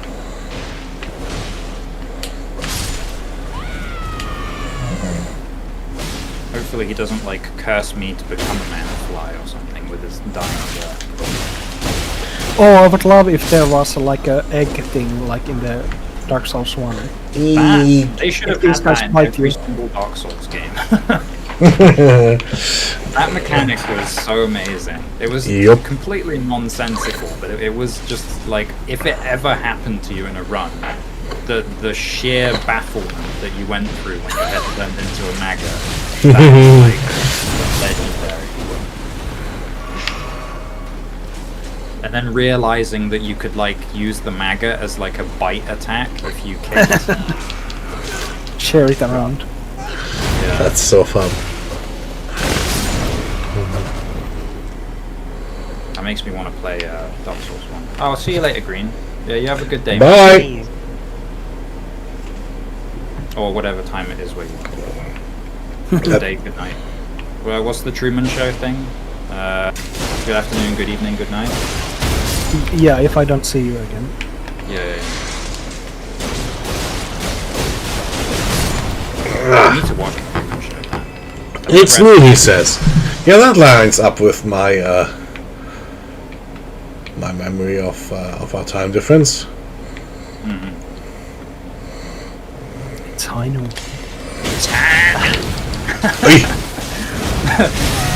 I feel like that ran through my head as well. I wasn't going to vocalize it, but that was The Gremlins 2 thing, it's always midnight somewhere. Yes. Is that the logic that that's the logic that like Spike uses or something, isn't it? Right? Well, turn him- no, they make fun of the rules from like the films, One. Oh right. like because it's the guy at the beginning of the Gremlins 2 film. It's the guy who's like joking. He's like saying like that it's always past midnight somewhere. This doesn't make sense, kind of thing. But then like the gremlin Yeah. just pops out and kills him. Or like, if it passes noon once, then like, when can you start feeding again? Because it's still like after that. Yeah. True. Yeah. Like, really Midnight so yesterday. vague. Yeah, it's like so it's after midnight, but yeah, that's true. Like, when does that stop? 6 o'clock sharp. Yeah. Also known as low noon. Maybe it's the same way that they do like night shift bonus pay, you know? Like, I've- it stopped at exactly this time. I've heard that the traditional way to count the hours of a day in Japan was this weird thing where you can keep counting past 24. That just kind of indicates you pulling an all-nighter. So if you work through the night, you'd say something. Oh, I worked until hour 30, and that means something like 6 a.m. the next day. But if you slept in between, no, then it's 6 a.m. It's only 30 p.m. for people who pulled through the night. Now, see, that type of rule can only come from a society where overworking yourself is mandatory. Yeah, and it is quite useful for calculating overtime and business hours and everything. Our dad was telling us because he used to work in Japan. So when he was like staying over there for work, he used to tell us that he had to like try and tell people, like, you know, you can take a break. You don't have to like Oh, work. It's like because they were apparently it was like people work so hard for so long that they get like sick. Yeah. But also I heard falling asleep over work is kind of a badge of honor. Yeah, I think it's like it's not looked down upon whatsoever. You can like fall asleep at your desk and stuff like that. And if it's as long as people are thinking like he's done that because he's working, he's worked too long, then they're not going to hassle you about it like whatsoever. I wish I could do that in my job. I tried sleeping at my desk once when I skipped lunch, but I don't know. Half my face felt like keyboard afterwards. So yeah. See, I've got some like soft things on my desk here at home. So like sometimes if I haven't slept after like my last night shift, which is always a bad idea, but sometimes I'll do it because I just like spontaneously think I'm like, oh, I'm built different, I can do it. and you never learn. Yeah, and I never learn. So I'll be sat at my desk like trying to play a game or something. Next thing I know, I'm face down on the desk, like slumped forward. I've been asleep for like 3 hours. I have occasionally fallen asleep in my chair as well. Yeah. And my neck always hates me for it. I wish that I would slump backwards so that I could like lay my head on the headrest, but no, it's forwards every time. And my neck always hurts afterwards. Yeah, that's like crazy. I get it sometimes as well where I'll fall asleep like prematurely in bed, so I'll be sat up like upright against the pillows, and then I will fall asleep like that, and my neck will have just tilted to the side. Oh! I'll try and move it, and it's just like I almost hear like a bone grinding noise. Yeah. Oh. And you get pure nerve pain. Oh. Yeah, you feel it like all the way down your spine. I'll just quickly open a window. The air is getting quite stale in here. That's right. Yep. sorry. Ah. Yeah, it's kind of similar here, actually. I've had to crack a window because for some reason, like this week, it's quite warm. Yeah, they kind of threatened that this week it should get cold again for a little while, but so far, I prefer it when it's like either mild or like slightly colder, because then you can wear as many layers as you want. well, I enjoy the heat. I've got no problem just putting a towel over my chair. Yeah. I remember liking the kind of heat that we got back in Cyprus. Like Yeah, when that's it dry feels heat. like dry. But if the air is like humid, That's shit. wet, I hate that. When we were in Portugal for vacation, occasionally it would happen that you just don't realize how hot it is. You touch like the wheel of the car and The steering wheel, like, Yeah. Eee! Eee! Is this you're in your Bloodborne arc, Blue? You're using a visceral strike on me? Yes. Right, are we ready for very Just tough fucking boss? Probably. I don't think there's anything tougher we could want. That's exactly why I took us here, Blue. I want us to get a real taste for the DLC. Ooh. We might actually like not be able to do this and have to go elsewhere. Fear delivered. Take rooms inside the tower's sculpted keepers. And perched within This is such a cool boss design. Hmm. I think we can summon here too. You can summon woman Yes. who we met earlier. She's quite powerful as well when you summon her. Yes. cruelty, woe, and those who plague the tower. Toes.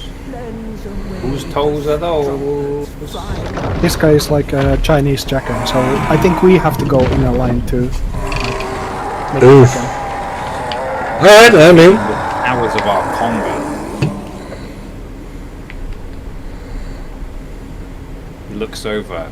All our hands are on each other's shoulders. We're going conga, conga, conga. conga. She just joins. So let's start with the usual opening. I think this boss has probably the best soundtrack, like the best boss soundtrack of the DLC. This boss. I like Vidra's one, sometimes. Well, this one has like 5 different tracks built into one.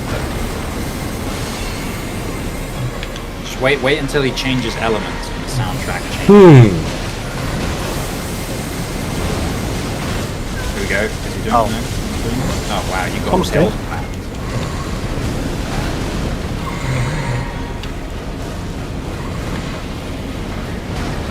We go for a reset so that Dan can experience this. Sure. Alright.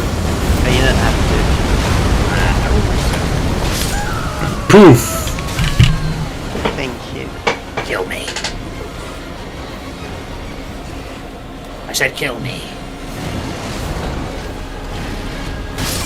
Ah, To be finally. honest, I wasn't sure what hit.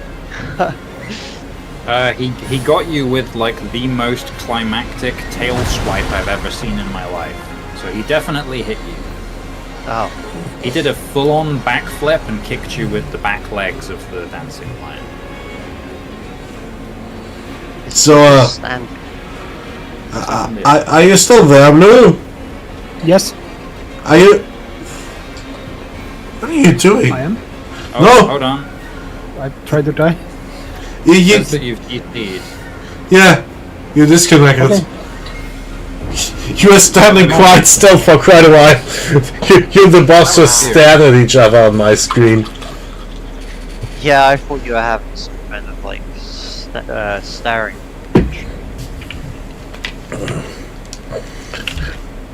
Who can dancing lion the hardest? It was like a western like gunslinger. Yeah. How about we do the reconnecting dance and I'll just quickly take a coffee break and you might as well. Yeah, go for it. That sounds good. Back in a few seconds. Yeah, see you in a sec. Stares at the boss. What are you doing?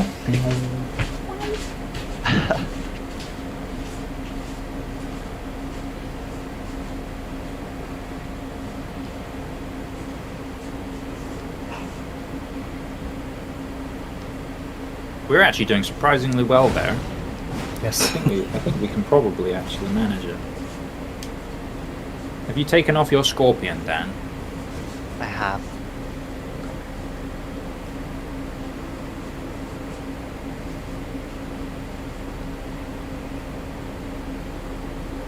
Oh, that makes the combat that help actually. Yeah, that armor kind of hit. looking kind of heavy. Mom spaghetti. I have the Shard of Alexander, Godskin Swaddling Cloth, Turtle, and the Dexterity Talisman. How much do you use weapon skills? Fair bit. The Shard of Alexander only buffs weapon skills. It's better for more like climactic attack weapon skills. It doesn't improve buffs. So Sacred Blade, buff of Sacred Blade does not get boosted. It's just the attack. No, it'd be this trumpet attack, yeah. Yeah, so it'll boost the trumpet. It sure will.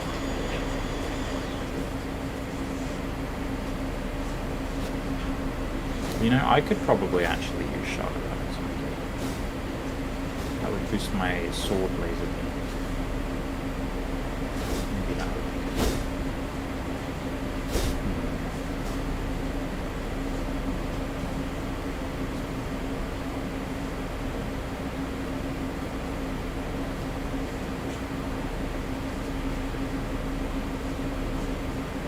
That's the point. Where is Seppuku? Elden. That's a really weird question to ask, I know, but it's a good. It's an Ash of War. Seppuku. Where is it? In the DLC or in the base? I hate using effects to like it.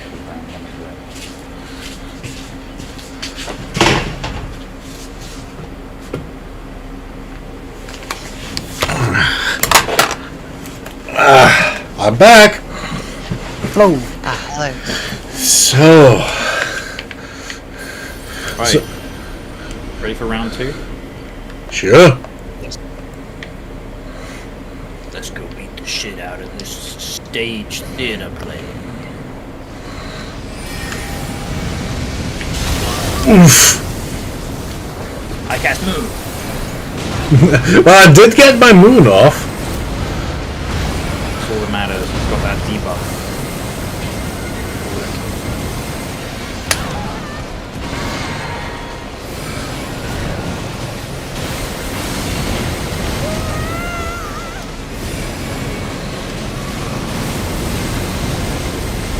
Doing a spin move. It looks a bit ridiculous. Yeah, he's like breathing out gravel. I guess. That's what it looks like. So he has asbestos lung. Yeah. It's just play. If you or a member of your family has mesothelioma, you may Well, be there we go. entitled. Soundtrack change. Nice. I don't think I've still actually picked it. Oh, he's voice broken.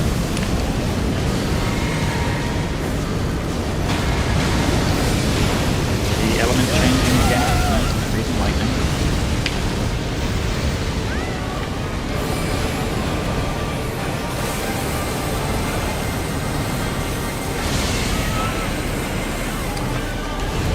God, I hate just rolling around.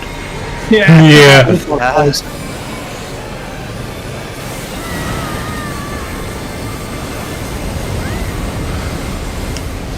Giant tornado. He's doing it again. Giant tornado move.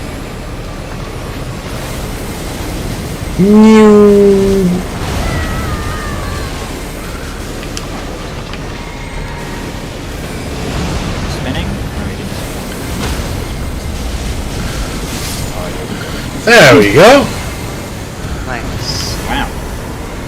Well, Incredible. Lion Dancing Lion is one of the harder bosses in the DLC. Not anymore, he hasn't. That is definitely the first one though. There's a second one that's much better. And we I get didn't his even money count out. my souls. I was very confident that time. Oh yeah. Now, is everybody going to join the club?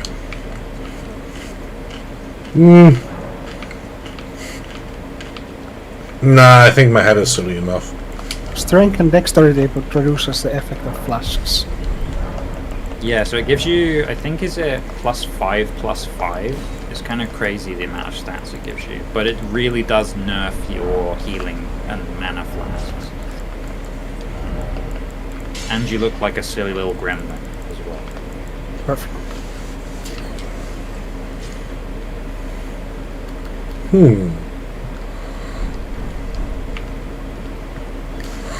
All I can see is over to the side, one of your laser beam particle effects is just constantly going off.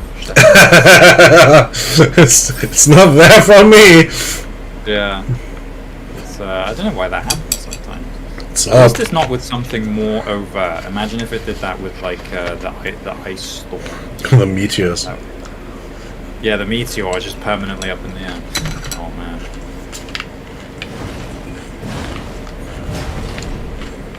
Right, let's try and go enter the Castle of Shadow.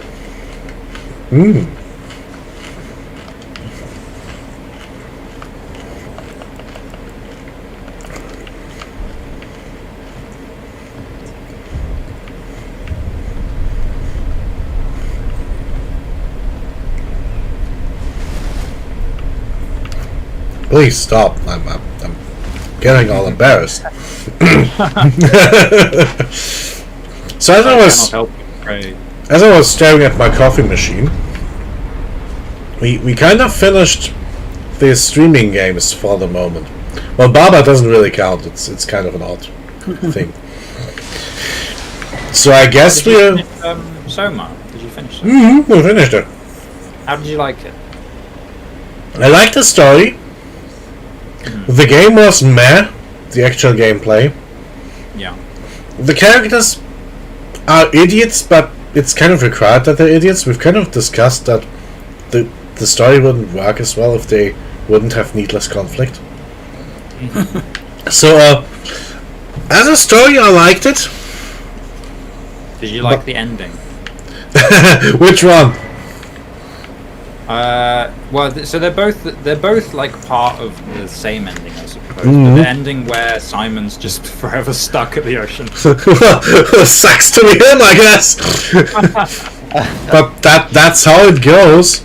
He's still an idiot for not understanding how it works. Sorry. Yeah, like what is it? The lady keeps explaining over and over again. She's like, "For fuck's sake, it's a copy paste, not a transfer." Yeah, and I think she just literally blew a fuse at the end and died. Yeah. Yeah, Isn't that this bit was funny. Isn't it more or less the same kind of the same problem with all this AI stuff? Fred. Transference of conscience. I don't know. Maybe. Where's the Oh yeah, similar- I don't similar- understand it, and you have to explain it to me. Yeah, over yeah, and yeah. over again. Well, with like the AI thing and like wanting to like I guess you said like free the dopies or whatever. And I argued with them. Well, I was more polite than one of the other people, I think. But I argued that I was trying to say to them that I would think that it would be nothing more than like a clone of the. Effectively, the yes. I kind of have to agree. And it's similar to Soma's message. Yes. In a sense. Yeah, I get that. That's one of the reasons why I don't bother with AI. Well, I think like, no offense to the AI guys, but I think that the AI thing is more of a self-indulgent path, right? It's not and I don't say that out of meanness, but I mean it in the sense that it's, they're doing it for personal fulfillment rather than like, the altruism's like a cover, right? I don't know. That one guy sure seems kind of convincing. You know? Yeah. I don't know. Although it is the kind of delusional confidence that is, respectable but ultimately unproductive. Yeah, it's a powerful drive, but Yeah, it feels kind of senseless in the end. Like, technically that's not what you actually wanted. If we could kind of all see it. yeah. Yeah. I suppose, as long as he's doing something that makes him happy, ultimately it's fine. I guess. My view is very much from the angle of like, I feel like it's very much more of like it's a quest of personal fulfillment. It's indulgent. But then like, Oops. I feel like I'm looking at it like almost as like some sort of like monk who's like, oh, you mustn't indulge, you mustn't hold yourself back. Yeah, was it Okami next? Was that? Nope. Sorry. That's what I was getting at. I kind of thought, well, we've got Okami, we've got your weird thing. Might as well alternate between the two. And I'll probably just end up restarting Dark Souls 3. Because I haven't played it in a month yet. Alright, so... What about like Fallout New Vegas or something like that? That's a good game.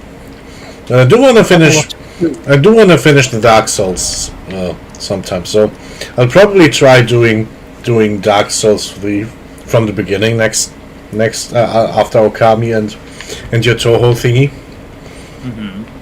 Yeah. Damn it! How do I get down there? Oh, there's There's like a staircase to the side. Oh, I should have turned around. That was dumb.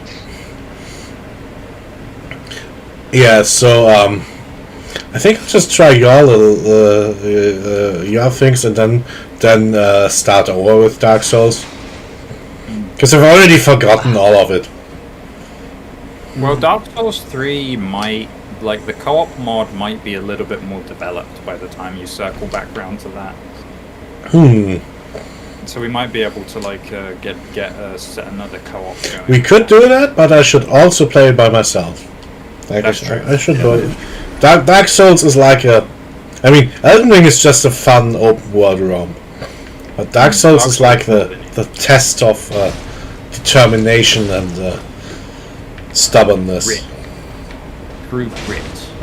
Goodness. Yeah. Although I would kind of like to occasionally play a few games that are like that. I think one of the old style retro equivalents would be playing something like, I don't know, Ultima Underworld or something. Yeah. But all in its time.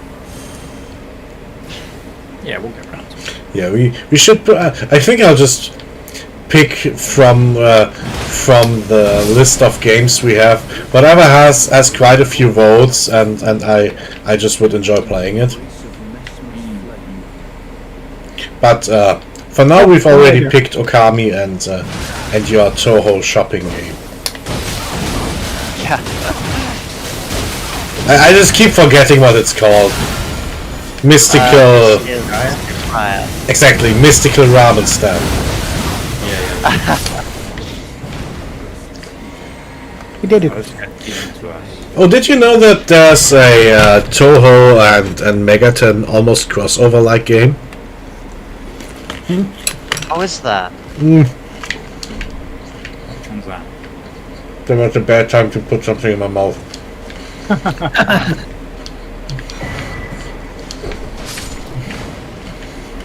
Crusade.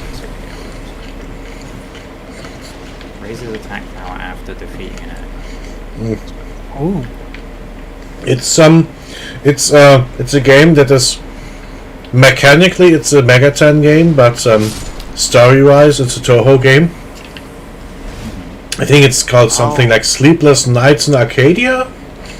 and it's about that all rings the a bell. it's about all the Toho people turning into monsters and being recruitable, and you play as some kind of librarian schoolgirl. Probably maturely if it's a Toho character. No, it's some kind of real, in-game real world schoolgirl who just travels to the magic world. Protagonist, player character. I'm not even sure if that girl's canon. I mean, I don't fucking know. I barely know what a Reimu is. Yeah. I don't really know Toho very well. They're yokai, so like most of the Toho characters are yokai. So the Megaten game probably just has them as their true yokai appearance, I don't know. rather than like a human. They look like little girls. It's like fucking I don't know. The Pokemon game with girls. The brother. Now, the trick with this is you want to put on the big lion hat and then talk to Gran. Oh, okay.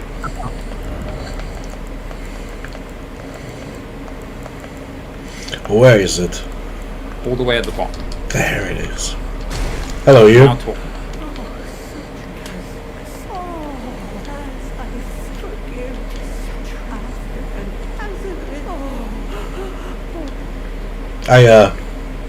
Oi, Gran, you calling me smelly?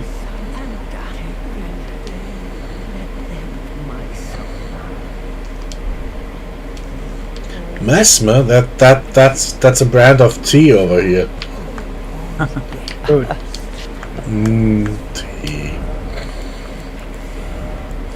That's all we wanted to hear, right?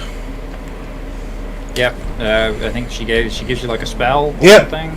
Gave me a spell. You can come back later, and she'll give you some like scorpion stew or something like that. But you don't really have to do that. It's like I see. I'm pretty sure it's like a semi-replenishable healing item. I guess. We want to go back in. In fact, no, we can jump down here. This works. We want to go down the well now. We've got the key to the well. Yes. So the more I think about it, I might remember like about 10 total characters if I really strain my Yeah, I memory. feel like we're old enough to have seen them here and there on the internet. Like, Yeah. They used to get posted like all over the place quite a lot. Oh, it's still. I think Toho still gets more fan art than most franchises at this point. I suppose. Each Yeah. character gets like a ridiculous amount. That's true. I feel like it's more contained these days, Nice. though. Like, It's That is true. quite big. yeah, Seems to quite- rarely spill into the open net. Right, this is over this way, guys. We're gonna go in the well. Coming. I mean, we Oh. still have a Toho thread on PG, although it's mostly most Toho stuff is on the JP board. Although I don't know if they still have this problem, but JP kind of got filled up with like a bunch of YouTuber crap for a while. It's just chock full of docs pictures, isn't it? No, just threads. Ah.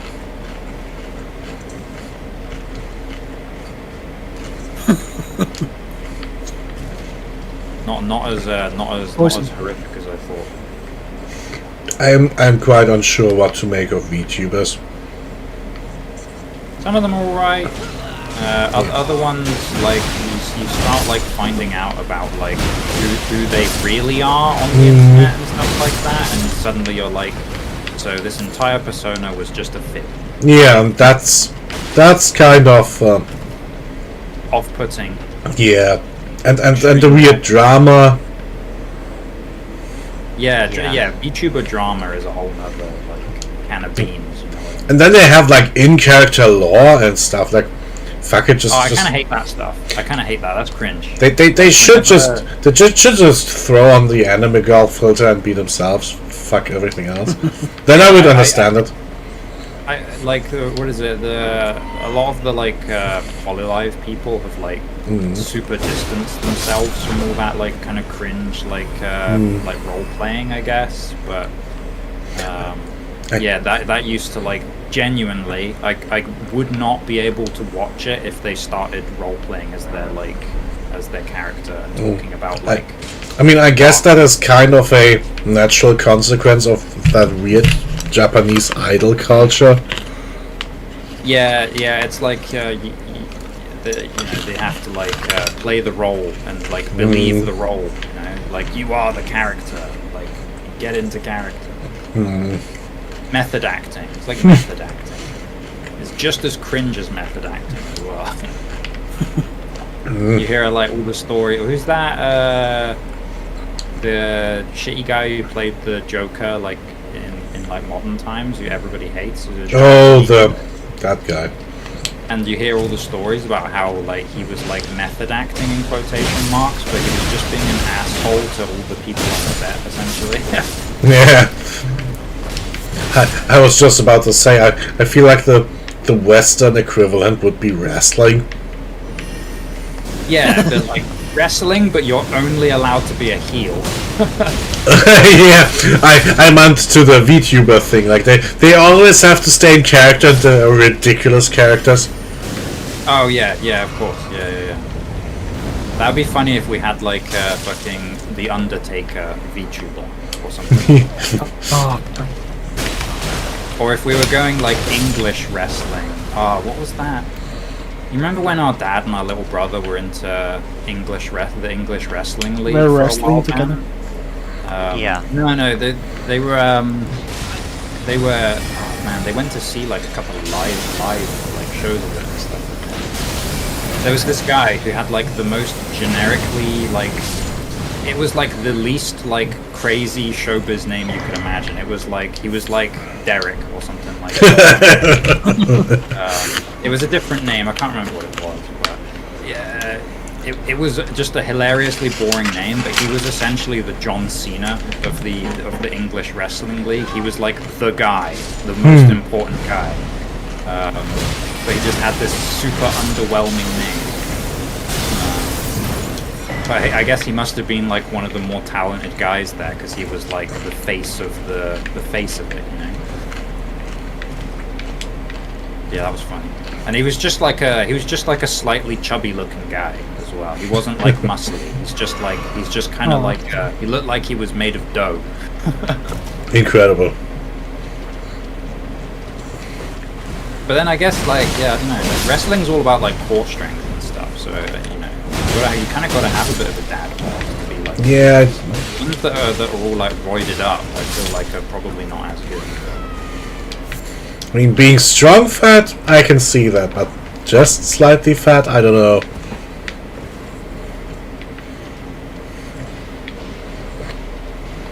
One of my friends at karate was a wrestler.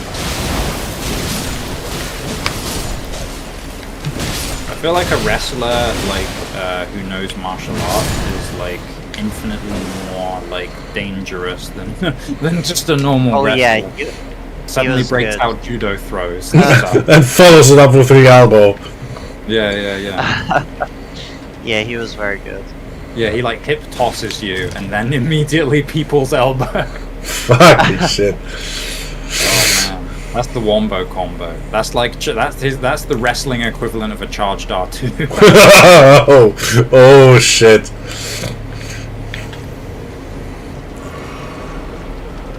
Right, you ready for our best friend? Oh, it's him again! Yay. It is green shitty tree slug. Yeah. So they added all new enemies and they even managed to recolor some of the old ones. I mean, at least they recolored him. That's more effort than they usually put in. That is true. Usually it's just like put in the same enemy, but give him different clothes. I still remember how bummed I was when I finally defeated the the blue smelter demon after half a stream, and the area was just worthless and looped.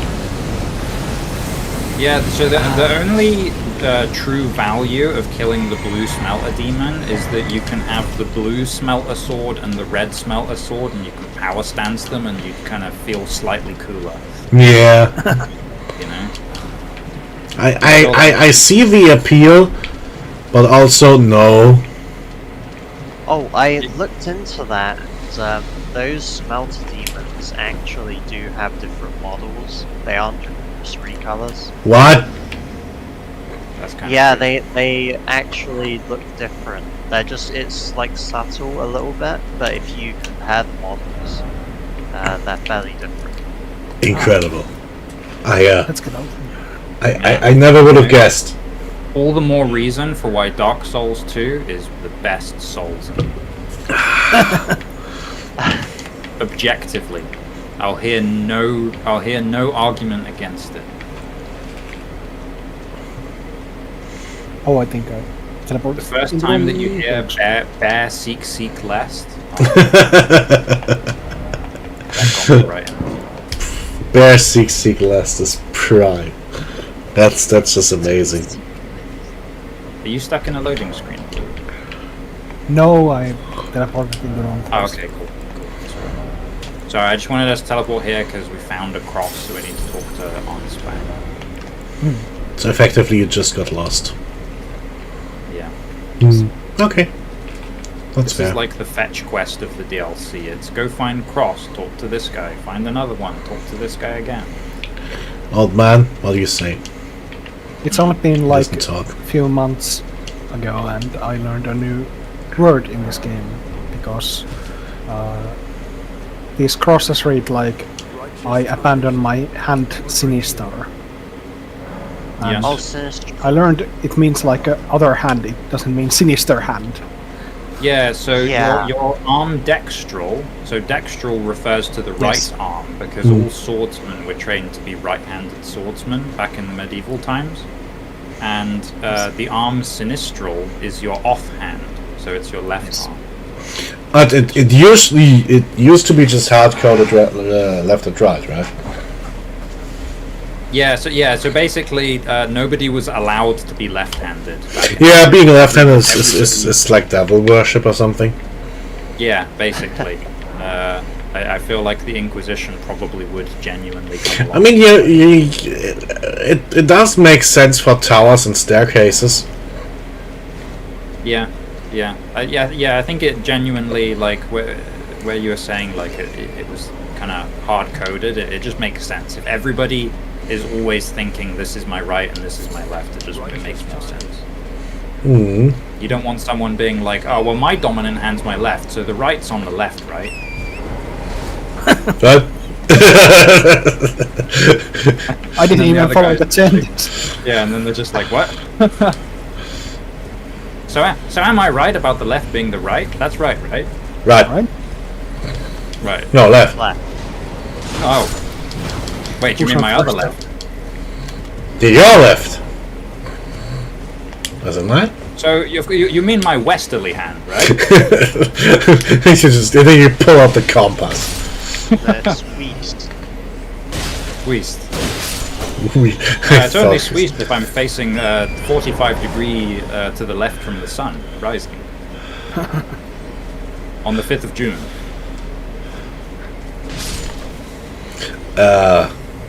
Leap year or not? No, non-leap year. And you're probably right. Everything changes on a leap year. Nobody has any right arm on the leap year. Yeah, that would just be silly. Yeah. So that's the thing over where you are. Everyone does everything with their feet in the leap year. What? Yeah. Is that not a thing? Yeah, on leap years you do like a handstand and fight with your feet instead. Yeah. It's called a leap year because you do a little how jump do to you get into the other position. Yeah. Yeah, exactly. Everybody does their one big leap, and then that's it. You're on your hands for the rest of the year. Here are the demi-humans of this world. These guys are great. So these fat troll shitters. Yeah, the weapon that Blood they wield fiends. is one of the like arms of another one of them. It's like the bloodborne weapon, like the. So it's kind of like he's swinging around a big old drumstick. Pretty much, yeah. They're like cannibalistic, like big, like blood fiend guys. Ew. I love a bit of cannibalism in my FromSoft games. It's delicious.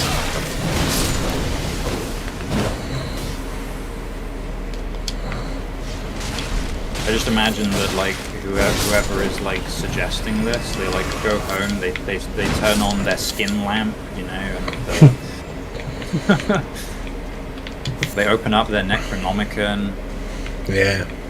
Where did the guy with the pot over his head die? And then Miyazaki sits like, fucking, I don't know, Shinsuke with his cannibalism again. He's like the boss's third nephew, so you have to put it in. Fuck. I can't say no to him.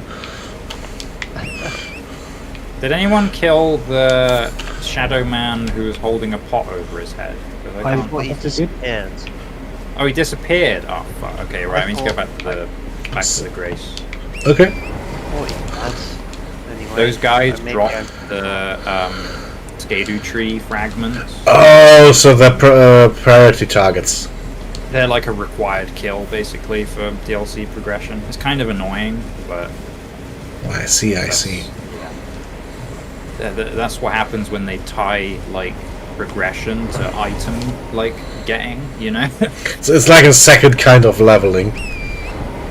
Yeah, top pretty of the much. first. Because like by the time you reach the DLC, like actually leveling is like pretty much. Normal. They'd have to throw a few 100k of souls at you Exactly. all the time. Yeah.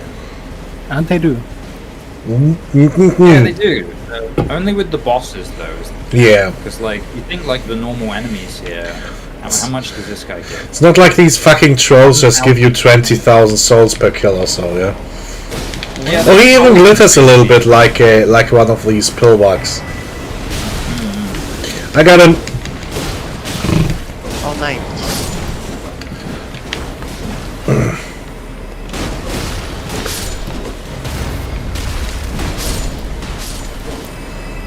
I think he was about here-ish. Oh yeah, there, I got it. Thanks. Tree fragment. Yeah, that's the one. Yeah, so I definitely missed it. Yeah, you have to kind of obsessively collect those in the DLC, otherwise when you get to the final boss, you're just going to be in like really big trouble. Like floppy noodle. Yeah, pretty much like trying to hit him with a pool noodle, yeah. And then he'll give you like a big kiss, and then if he does that twice, then you die instantly. Oh, Amazing. Well, you don't die, you become enslaved permanently. But, like, willingly though? Question mark. Oh. Hold on, I'm gonna try and Can't snipe believe that. you missed. Hey, look at that. Nice shot. nice. And look, what we get from this is the most valuable item in the DLC. Getting smashed in the face? That, but second to that, we get the String Seller's Bell Bearing. Yes. Looks like I should give it to a cat. Yeah, you got to go back to Dark Souls. You got to port your save data back to Dark Souls 2, and go to the cat merchant. That's what you got to do. What's her name? Shalaqua. Shamalamarino.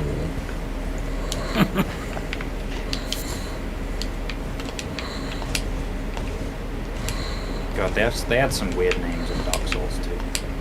Fucking Shalaqua. Didn't the level up waifu had a similar name?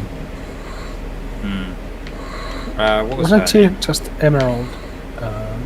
Champion? So she's the Emerald Maiden, but she had a. I think she ended up having an actual name in the end. Yeah, she does. I remember like the blacksmith is called like Leningrass, something like that. I think she tells you her name just before you go to the final boss, and you're just like, well, okay, thanks, I guess. Material. Let's say there's only Emerald, one Herald. Emerald Herald name. Shanalot. Shalaqua and Shanalot. You mean And it takes it takes Shan a lot of time for her to actually tell you her name. Yeah, sounds like a ligma.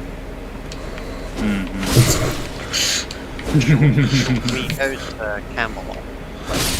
Yeah. Yeah, it's a Camel? silly place. Ah, that's Oh no! It is a ridiculous place. Oh man, that was good. That was good. Fucking I need to. Oh man! Every time I hear a quote from Monty Python and the Holy Grail, it makes me want to watch it. Yeah, me too. All of the Monty Python films are just so good. That type of humor, like, just resonates so well. Fuck, I still haven't seen Holy Grail. I didn't like the meaning of life. You didn't like that one? Yeah. But that one was just effectively a best of clip show, right? Yeah, that one's kind of like a bunch of shorts. Like, the really good ones is like Life of Brian. Yes. I think Holy Grail is my personal. Yeah, Holy Grail, like, I don't know. Holy Grail just has better, more consistent, because it's like a consistent theme. It sticks more, in my opinion. My most esteemed opinion. I especially like when they find the Scottish sorcerer guy. Yeah. Really? And his like introduction is like really dramatic. Where he's like teleporting around and like shooting fire.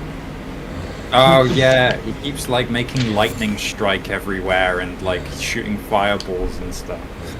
Oh man. And then he appears and he's got that ridiculous like ram horn like hood on or something like that. He starts spitting in their face, doesn't he? He's like enunciating so much that he's like spitting on them. Yeah.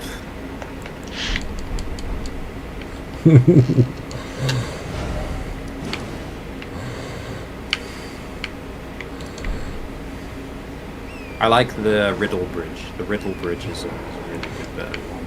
Oh, the one with it. What is your favorite color? Or something like that, right? I feel like I've seen all the good clips already, even though I haven't seen the movie itself yet. That's all like the highlights. And when they're trying to figure out how to throw the holy hand grenade, and they like refer back to like the priesthood that's been following them the whole time, and he's like, and the number of counting shall be 3, and it shall not be 4, but it shall not be less than 3. A number like 2, it shall be 3, and then the number of counting shall be 3. Yes.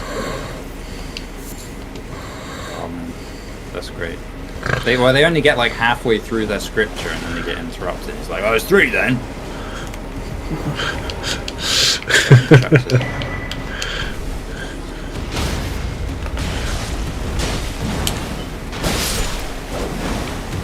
And the bloodthirsty creature. Can't forget that. Oh, the killer rabbit. The most vicious creature in all the land. Is it Sir Lancelot who ends up like you see him as though he's like gone through like this really horrible journey, and he ends up at this like tower, but it's just like women there. Oh, And, yeah. And the other knight arrives and is like, I'm here to rescue you. And he's He like, like no, looks I around and he's like, no, I'm quite away. Oh man, but all of the women's names are like fucking Giant. ridiculous. Like, it's like it's fucking like and this one over here, his name is Chlamydia and stuff like that.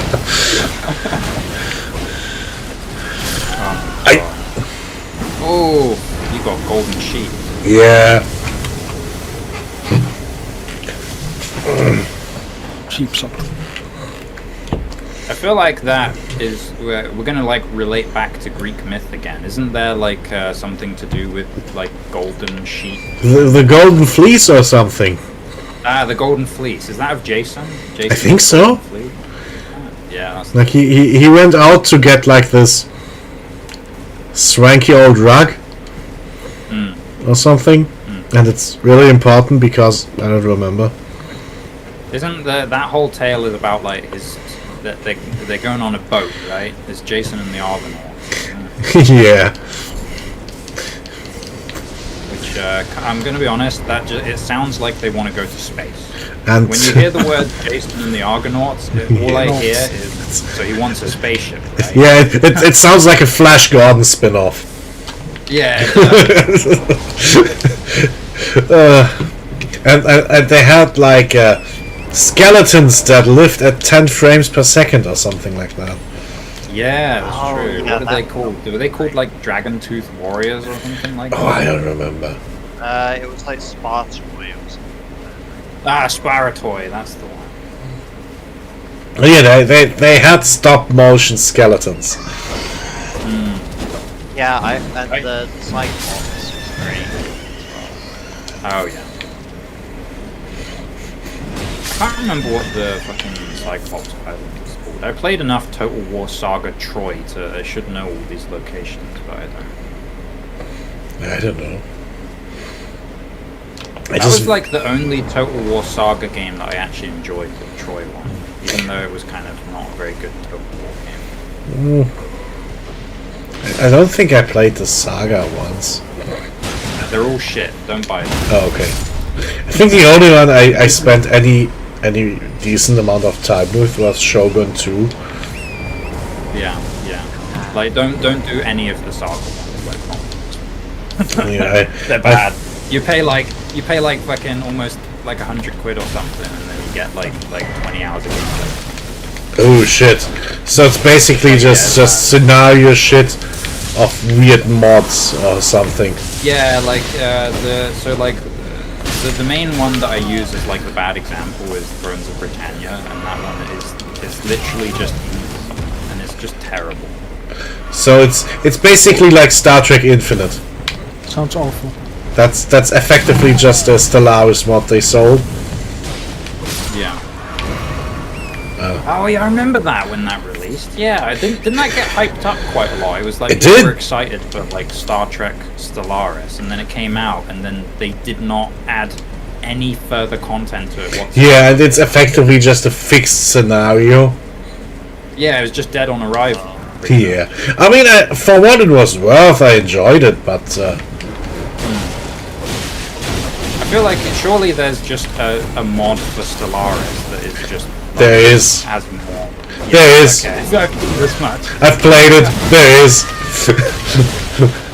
Yeah, I was thinking. I was like, there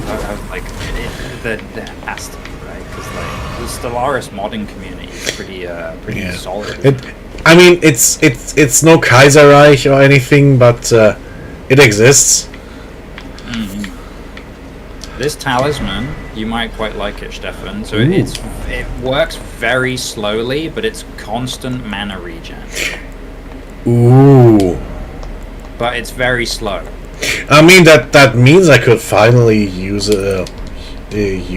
magic on trash mobs without Yeah, that's true. regret. That's true. So And then over here, be very careful not to push fall up. off the. Sorry. I fell off. You fell off again. You did that on our solo as well. Oh, you got the I pushed pickaxe. you. so you just keep doing that. Yeah, I have tendency. Every time we get to this point, he's like sprinting, and then he forgets to stop and pick up the. That's like an ingrained habit now. Are we Right, at we the can start? actually. What's that? Sorry. Oh, sorry. I think this is the where we got in. The start Yeah, of it's the the very DLC. beginning. It's actually convenient because this is kind of where we want to be. This armor set has no cool cape. Yeah, no cape. You get the cape version much later. Oh, I see. So that there's like an alternative body, but you get it like, I'm not joking when I say much later, I mean at the end of the DLC. You get to wear it for about 5 minutes and then you fight the final boss. All those Greek jokes. I remember there being a weird sketch where it's Odysseus and he's recruiting people for his journey. And then he's like talking to people and, do you want to become famous? I'm looking for capable warriors and sailors, and he's like, one of the guys is like, I'm interested. Well, what kind of trip are you going on? Oh, it's a grand adventure. It's called the Odyssey. The Odyssey, huh? What's that? And then he just pulls out a dictionary. A long and arduous journey named after the only survivor. What? I'm not sure I want to go on it anymore.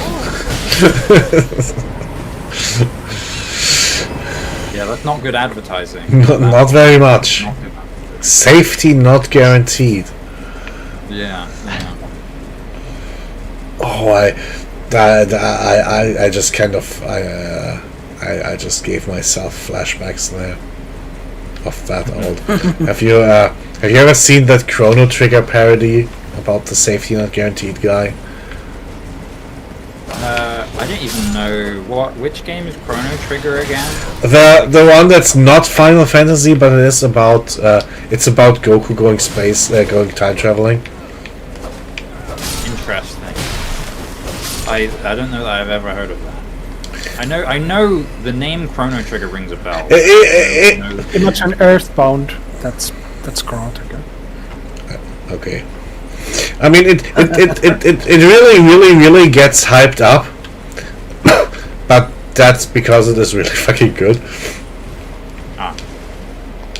So yeah, Earthbound is the one with Ness and that. Yeah, Earthbound is the weird psychic kids in America thing. Oh, okay, right. I never really got into it. Maybe just because I'm not into Americana type stuff. They're supposed to be quite good, aren't they? It is. It is. It's just not my taste. Right.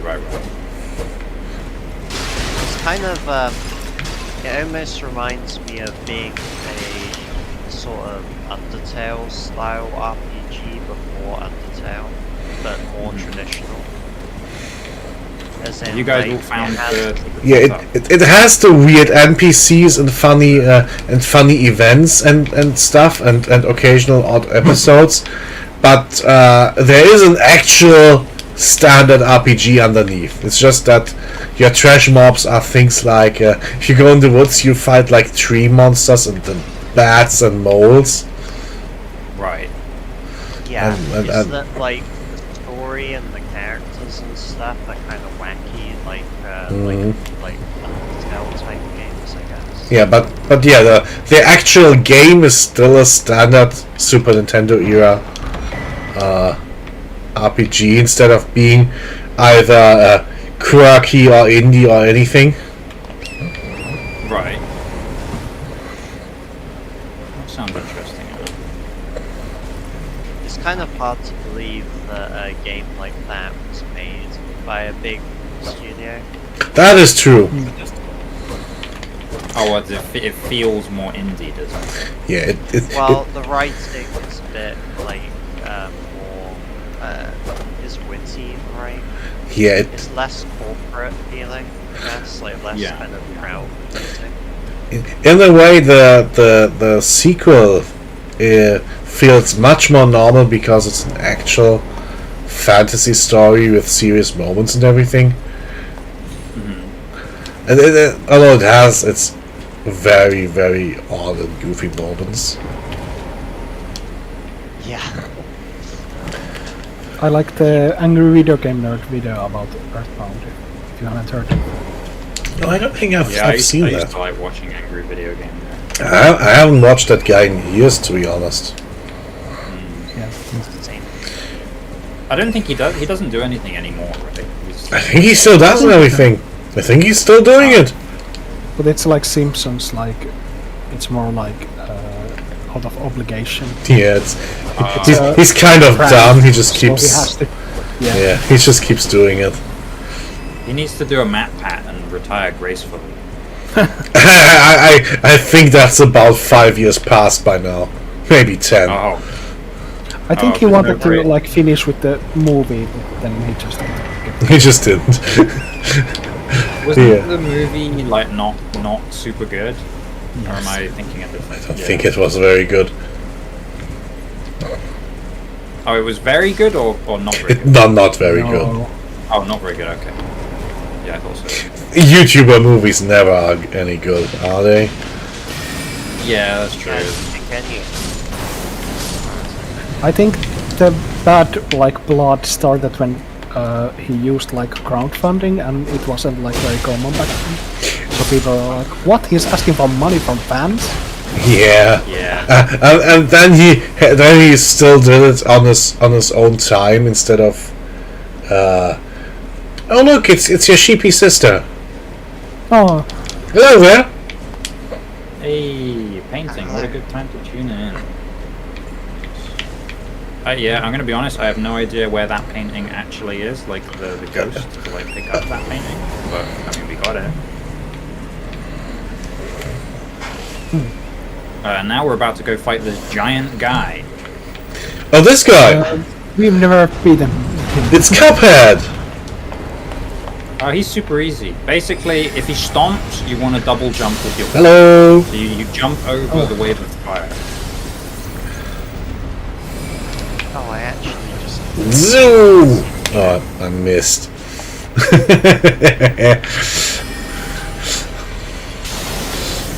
But yeah, basically just keep hitting his legs, and yeah, if he stomps, jump over the wave of fire. That's all you can.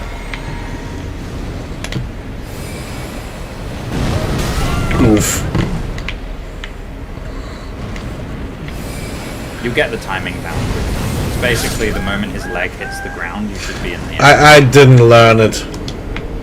That's good. It's easier if you're on the horse. If you're on the horse, you can double jump. Oh, It's like- but I can cast as well on a horse, so yeah, casting at this guy is not super effective. And if he jumps with two legs, you have to run away because he has an AoE as well. oh, I I see. think I'm dead. Now you're right. Well, at least he's not a boss. Yeah, the at least boss he's of me. not hot. You know, Misses. if you say that casting's not all that effective, maybe I should just try throwing meteorites again. That So seems. if you have an extremely long-range spell, you can shoot him in his face, like all the way up at the top of him, and it will actually do like an insane amount. Oh, I think I happen to have the single-shot bow with me. So if you get some distance and shoot his face with that, you will actually do tons of Well, that was his like, butt. tons. I'll try. Oh, he keeps turning away from me. Ah, Yeah, you Ah. have to track him. I've got him face to What face. the fuck?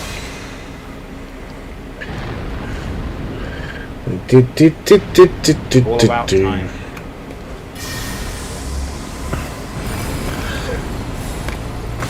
And then you just got to keep doing charged up. Oh, it's not long. Pull him over, so you run to where his face is and do a visceral attack, and it will do about like 30,000 damage. 75,000 damage. There you go. So one more of those and he died. Oof. Not bad. Oh, he just. He just turns away. Dodging me! Incredible. Join us, sister. This guy is dodging more than Millennia did. Oh, Oof. Oh wow. Yeah, so I think if you kill... Oh, has he fallen over again? Apparently he has. Yeah, I got it. He gets a bit desynced sometimes, so for me he was stood up and then suddenly he was falling. Yeah, Hooray. I contributed exactly nothing to this fight. So you have to bite... Yeah, you literally... Apparently kill so. them by ankle biting. You're absolutely right. Basically, you like... you know, like Animorph? You think of Animorph, except, like, rather than a cool animal, like a jellyfish or something like that, you're a chihuahua instead. Just biting ankles and, like, making loud noise. I think our Millennia heard fight you was say, fun like- because it was the first time we ever used anything resembling a strategy. Yeah, we actually had to, like, think a little bit with Millennia. That was a spicy fight. Like, the sort of, like, frostbite tech and the rocks and stuff. That worked really well at the end, though. That was good. So if you like Sekiro, by the way, that Physic Flask tier that we got, the deflecting hard tier, essentially turns Elden Ring into Sekiro. Interesting. With that. So I think it lasts about an hour when you drink it as well. So it lasts an abnormally long amount of time. It's like 60 minutes. And so it makes it so that if you perfectly time block, I think it consumes like no stamina or something like that. And yeah, you basically turn the entire game into perfect blocking and then doing guard counter attacks. Interesting. So yeah, you play the game like Sekiro essentially. It's kind of crazy. Nice. You needing to say something earlier, Luke? Probably, but I don't remember. Oh, sorry. Nothing essential. Right, I reckon we go up north. Ooh. Up north. We're gonna head to the Elden Ring equivalent of Birmingham. Oh no.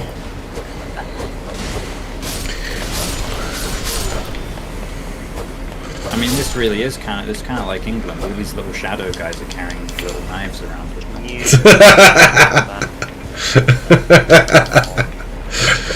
What's that? Sorry, Dan? do your Birmingham accent now. I did that. It was Birmingham. I'm I, going to Birmingham, mate.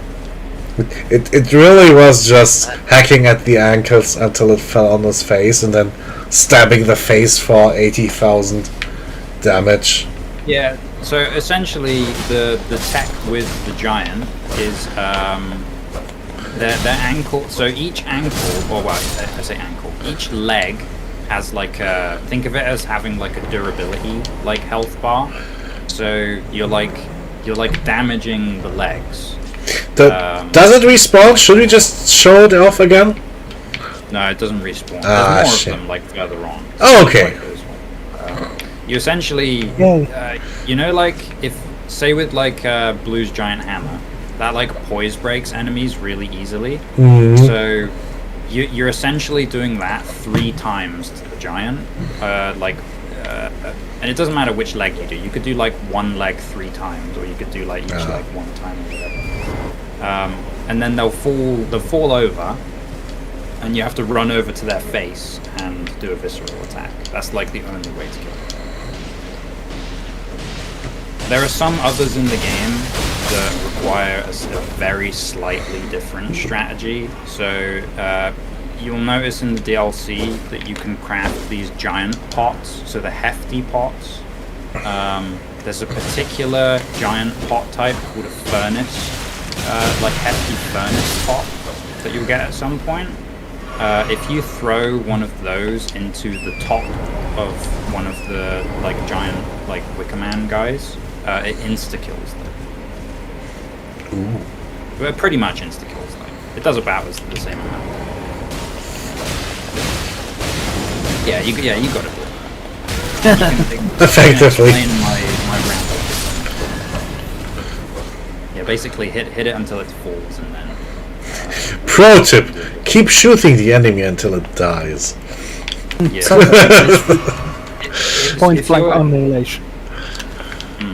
Essentially, if you're using like the heavier the weapon that you'll use, the more progress you'll feel essentially. So like if you typically use, say like me, I'm using like a little like normal sword, it's gonna feel like you're getting nowhere fast, but you know you just kind of feel better. I mean, effectively, I just sat out the entire fight, so it wasn't visible very well on stream. Oh, that's true. I forget that it's not my. I keep forgetting that it's not my perspective. I just kind of like I start talking as though people can see out of my eyes. You know what I mean? And I'm kind of just sat there like. You point at your screen. There. Yeah. I'm pointing. I point at the screen. And I'm like, you see it, right? That one. That one, the one I'm looking at, the one I'm pointing at. Don't you see me? I think people usually develop out of that stage like age 1. Please don't start insulting me, please. Sorry. He is the baby of the group. Oh, That's true. I am much younger. Look, it's Ghost Flame Player. Yeah, for some reason they really like Ghost Flame in this DLC. So prepare for a lot of Ghost Flame. Oh. Then again, he's a really big target, isn't he? He's very big. So the special thing about these dragons is, as you can see, their wings are in a bit of a state. So they can't fly very well, but they explode a lot. So be prepared for explosion. I was going for something different.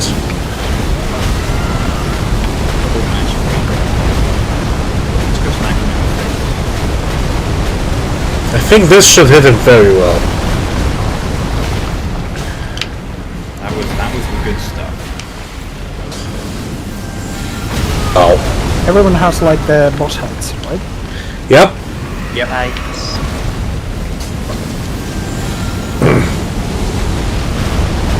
So I say Matt's the baby of the group, but I'm barely anyone else.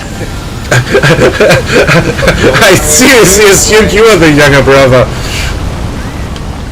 Most people end up thinking I'm the younger. They see that even when they see us in person. They're like, wait, what? You're 3 years younger? And I'm like, I just kind of sigh and I'm like, yeah. Same with me and my sister. I think with me and Van, it's just because I look vaguely decrepit. Ah. Oh, That's got to be the reason. So maybe you're not older on a linear scale, but you've aged more. Yeah.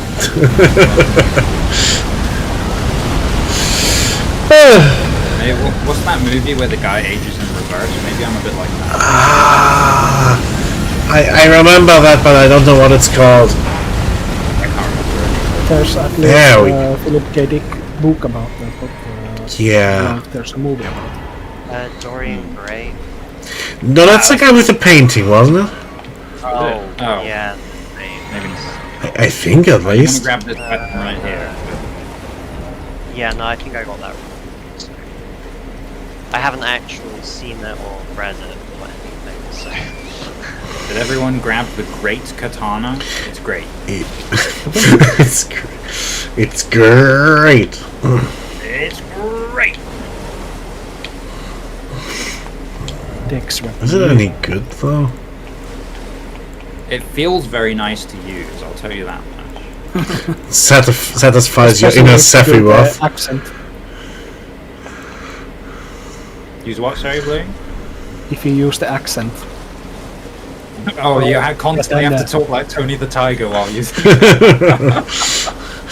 So the thing probably satisfies your inner Sephiroth cosplayer. Yeah. Very good. What's the sword that he uses? Like Muramasa or something like that? Oh. I think it's named after the sword that's like the greatest katana ever made or whatever. I'm not edgy enough to remember that. Oh, I'm really edgy. I didn't study the blade. Yeah. Right, while you guys were studying books, I was studying the blade. Although it Actually, probably yeah, has to be right. Brahmas or something. Isn't that the default name for evil cursed sword? I don't know. Wait, hold Probably. on. Oh, I'm remembering a video about cursed swords. There's like this short YouTube video that is like what is it? The shorter the name of your like cursed sword, the more imposing it is. Yeah. If it needs 3 or more qualifiers, it's probably one of the crappy ones. Yeah. So if it's like a single word name sword, I think what are they ended the video on like you never want to face the wrath of the Sprongler. I mean, it's the same with people. If you have to go, the guy with the hair at work who always does the thing. But if someone's really infamous, you just say, "Oh, the jacket guy." Oh shit, not jacket guy. I feel like if you say jacket guy, my mind immediately flashes to Hotline Miami. Okay. There's a guy like him in real life. I didn't even. Yeah, I guess. If in real life you're getting compared to Jacket from Hotline Miami, then fuck me. Yeah. You're a scary motherfucker at that point. I have a replica of that jacket. Oh, nice. Ooh. Do you also have a chicken mask? No, I don't Yeah. have the rubber mask, unfortunately. I love the plot synopsis in Wikipedia. It like says like 2 characters walk in the phone station. Both of them walk out and are convinced they killed the other one. Yeah. And the story continues without like and you play both of their like stories and kill the other one as a boss. Mm. Yeah, it's the biker. Yes. 2 men walk into a bar. They both have psychosis. They're convinced they just killed a man. I did used to have that intimidating thing back in school. Used to have what? An intimidating nickname in school. Oh, really? What was it? Leg breaker. Ooh, nice. Yeah, that was from playing football. Oh. Those were the days. Was it your Dan- own leg or the other guy? No, you did not want to get tackled by Dan in football. Ah. Dan didn't wear like trainers to play football. He wears boots to play football. It was so kind. He's not really that fussed about getting the ball, but So everyone plays football and you're playing rugby. pretty much, yeah. Oh, those were the good old days. We had a couple of people in our state. like terrible people. Yeah, well, So- there was one particular day where there was a couple of lads who we really didn't like, but for some reason they came up to us when we were in the field one day and were like, "Oh, can we join in playing football with you?" Meanwhile, we're just there like mean mugging them the whole time, just like, what the fuck, like. Peace like, off. why have you come over here? Like, we are not friends, sort of thing. Piss off. Fuck, crack your mouth. Stefan, did you see the naked jar man? The what? Oh, did Oh, you I miss hope him? we meet them again. Oh, we will. Don't worry, we will. Okay. See big ones. Okay. Alright, now we've got a jumping puzzle. You gotta fall down the pots over where I am. You see me? Oh, yeah. Oh, yeah.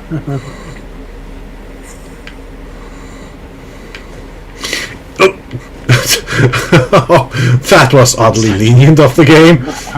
I was pretty sure I was paced. Yeah, this jumping puzzle kind of sucks. I'm not gonna lie. I Oop. almost just fell off the Are you okay? Oh, we're really cramped. Move down, move.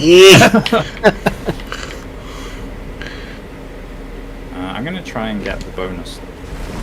Oh, there was bonus. So, Oh, there were different paths? Bonus loot was I missed it. There's like a chest on an upper floor, but I can't remember if it's any good. So I checked for it. Oh, I think I missed. Nope, I didn't. I just heard you land somewhere next to me. you lost your great rune. No. No. I'm Oh only shit, you like did. 5 up after the DLC started. Yeah. Oh, here they are. This is what you know, Alexander, like the jar man. This is what they look like. I feel he was a bit more charming as a jar. Yeah. But mind you, these jars in the Shadowlands are like they're made differently from the ones in the base game. So these ones are like made with shaman bodies, Living, whereas the ones in the base game are like different. Mm-hmm. There's super deep lore that you find out over the course of like the episode regarding the shamans. So I'll wait to reveal that. I won't tell you like. I see. Ooh. Otherwise, it kind of spoils the plot of the entire game. There's a plot?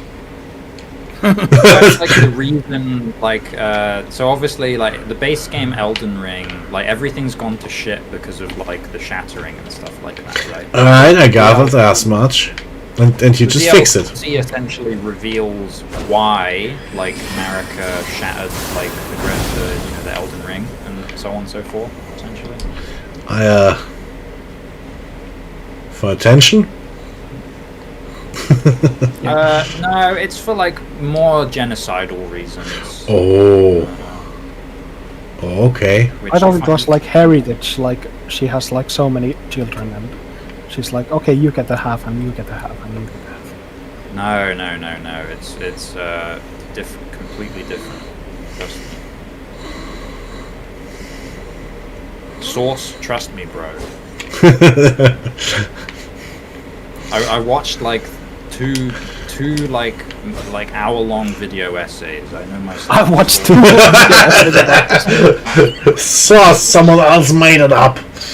It was a big throwing pot at the chest here. Oh. Oh, it was a hefty pot. Ah, that's fine. Yes. We don't. There's so many of us, so like, yeah. Yeah. That, I'm going back to the throwing belt. With the Nice. hefty pots, that would be worth it. probably. Yeah, you do a lot of damage. I'd be very intimidated every time you took out one of your giant pots to throw at someone as well. I'd be like quivering, shaking in my boots. Oh, this is new. They're using the pots as armor. Huh. Aren't we doing it? Rather than they fly now, they're armored now. Yeah, I can't believe it. Yeah, that's what I thought about the plot too. Like, oh yeah, you're just kind of picking a weird side in this odd civil war thing she left You're alive? behind. Yeah, we're live. Good. Yeah, Yeah. the whole main plot of Elden Ring's kind of crazy. Like essentially, like what you find out in the base game is that like America shatters the Elden Ring out of like grief because Godfrey gets it, right? Godfrey like was her like favorite son. Mhm. The like Elden guy. So That's the guy who Yeah, I remember. gets killed by like Rani in like the Night of the Black Knives and like orchestrated like assassination and stuff. And that's the one the huggy lady used to do something. Yeah, that's the Mermaid Man and Barnacle Boy corpse. So That's Rani wants to rid the world of the influence of the divine. Or Yeah, death. yeah. That's Ranny's her- basically like a giga atheist, but she wants to become God. Essentially. So her ending is you go with her to hide the Elden Ring when no one else can get it, so the world can remain free from outer influences. Which admittedly sounds pretty reasonable. Yeah, it's a good guy ending. Ranny's ending is technically a good guy ending. The ending that we went for, though, the Dung Eater ending, so essentially it inverts, like, I guess, like, reasonableness. So it essentially, he turns the concept of curses are now blessings, and everybody's blessed. Thank you. That is the Dung Eater ending. Is essentially he thinks that being cursed is being blessed, because He just had to share it with the world. yeah. So you see the armor that he wears kind of looks like the Omen guys, like The horn guys like Margit.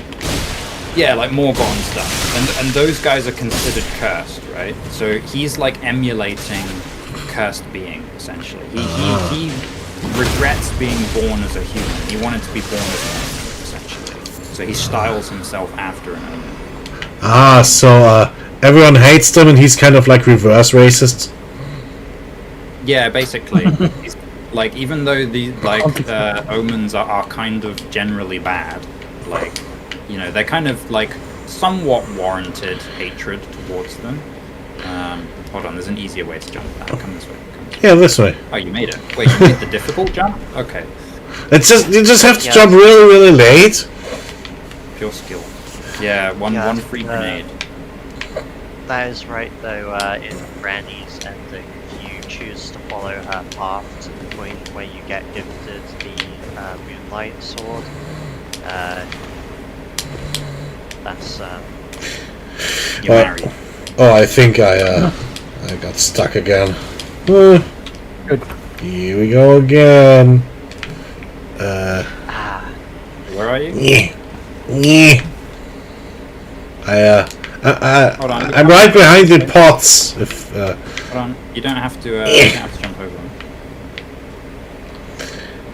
Yeah, over here.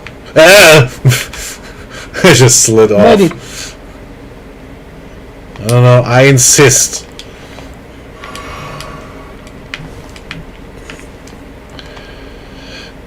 Dang it. Yeah, What's so the the Ranny wrong ending is technically a good ending. I think Gold Mask's ending is a good ending. Isn't that basically just you restore the world, just without the weird god people who screw everything up? Yeah, so Gold Mask is the world still ascribes to the Golden Order. Hold on, follow me, guys. We do the easy jump. Okay. The Gold Mask ending is everybody still believes in the Golden Order, which is not necessarily like a super good thing, but it's fine. And so everybody believes in the Golden Order, but there's no God anymore. So he disconnects everything from the greater world, essentially. So he basically reforms it into Confucianism or something. Yeah, pretty much. It's like he's essentially like, okay, we're gonna keep, you know, all the tenets of like what, I don't know, fucking like Christianity or whatever, but remove God. Like, you know, continue to be good people and stuff like that, but just don't worship anyone. Yeah, I see. That sort of thing. So that's Gold Mask ending. What's the other ones? You've got the People of Mad Death Flame. ending, which is like the huggy people. There's the Frenzy Flame one. The whole idea behind the Frenzy Flame is like a really convoluted sense of unity, right? So Frenzy Flame is essentially if everybody's ashes, we're all together. That's I see. the idea of Frenzy Flame is we'll all burn together and we'll all be the same. Everybody's equal. Let chaos reign the world. So probably the most honest implementation of communism ever. Pretty much, yeah. It's kind of like, yeah, it's the communism. And then they were inspired by the King in Yellow? Yes. Hmm. Yeah, the Frenzy Flame guys are all supposed to kind of look vaguely like the King in Yellow. Well, that's where like, so that's why they wear like the bright yellow stuff. It's meant to be themed on that, obviously. Yeah. What else? That's the default ending where you just reset everything, I guess. Right, so the default ending is you become the puppet of the Greater Will. So like you're just being puppeted by the fingers at that point. So you're just the next guy. You are. That is literally. That's a good way of putting it. It's you're just the next guy. So that's like the default one. There's the those who live in death ending, which is the hug lady Fia's ending. So that inverts death. So everybody who dies comes back as a skeleton, but like it essentially makes it so that rather than being like a horrific, unnatural thing, that is now the natural part of the world, essentially. Well, I'll send this list back then. Oh, is it a Dark Souls thing then where nobody really dies originally? So, I mean, Everybody just turns into skeletons, basically. no, I mean before that, like how it is regularly. Do people just not die or something? So with Elden Ring Shattered, I think the idea is that everybody's like stuck, so nobody's like soul or anything can move on. Oh, okay. Are we too heavy? No, it should lift you. You might need to. Maybe I should step off and back on again. I think so. Yeah. Hold on. Can I pull it up? I can't pull it up. Yep. Oh, Yeah. Very good. It's like one of the normal things in the Elden Ring world. You know when you go into like the tomb dungeons and stuff, and there's like people, like masses of corpses buried amongst like the roots of the trees. So the normal way to be buried in Elden Ring is called like Erd Tree burial. So essentially, you're supposed to get like reincarnated through the Erd Tree.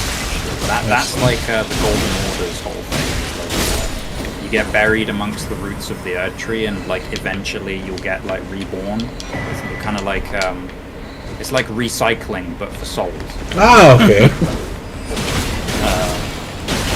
And when like Marika shattered like the Elden Ring, she like interrupted that process essentially. She stopped everybody from being able to get soul recycled.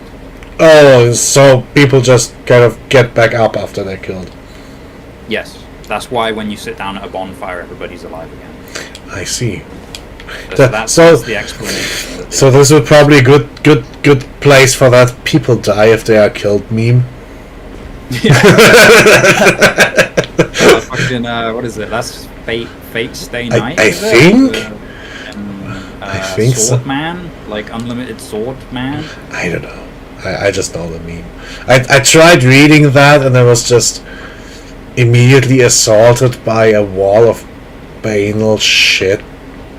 Right, so the trouble with Fate is that you look at the Fate series and you're like, so where do I start? And every single person will tell you somewhere different. And you would just be like, okay, so right, you've told me all that, but like, really, where do I start? And then they're like, oh, I don't know.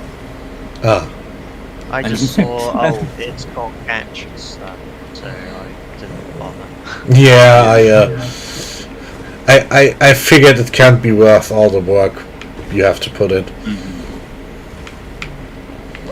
Are there any other endings? Can I remember? I think that's all of them. The 3 runes that you craft: the Frenzy Flame, Ranny, and the Moon. I think that's Broom closet ending. Which one? The dog ending. No.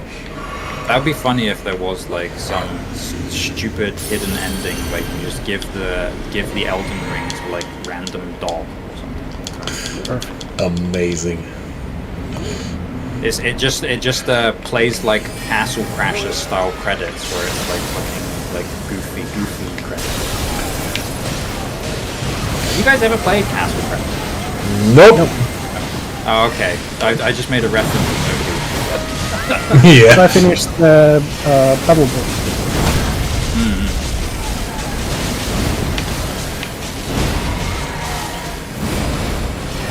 Oh yeah, well Battle Block Theatre is pretty simple. I imagine Battle Block Theatre is Alright, we just killed Master Yoda. Very random thing happens and the narrator says, "Oh, I get it. It all makes sense now," and the credits roll. I see. It makes sense now. Impressive. Understood all along. It was We me. go I was this way. I think we want to teleport out because I'm all out of here. Okay. I'm gonna teleport to. Oh wait, never mind. Shoot. So should we do just one more thing for today? Sure. Sounds good to me. It is about that time. Yeah, let me see if I can pinpoint a boss, and we'll go do that. Yeah, if you can think of anything fun to do. Can we get down that hill?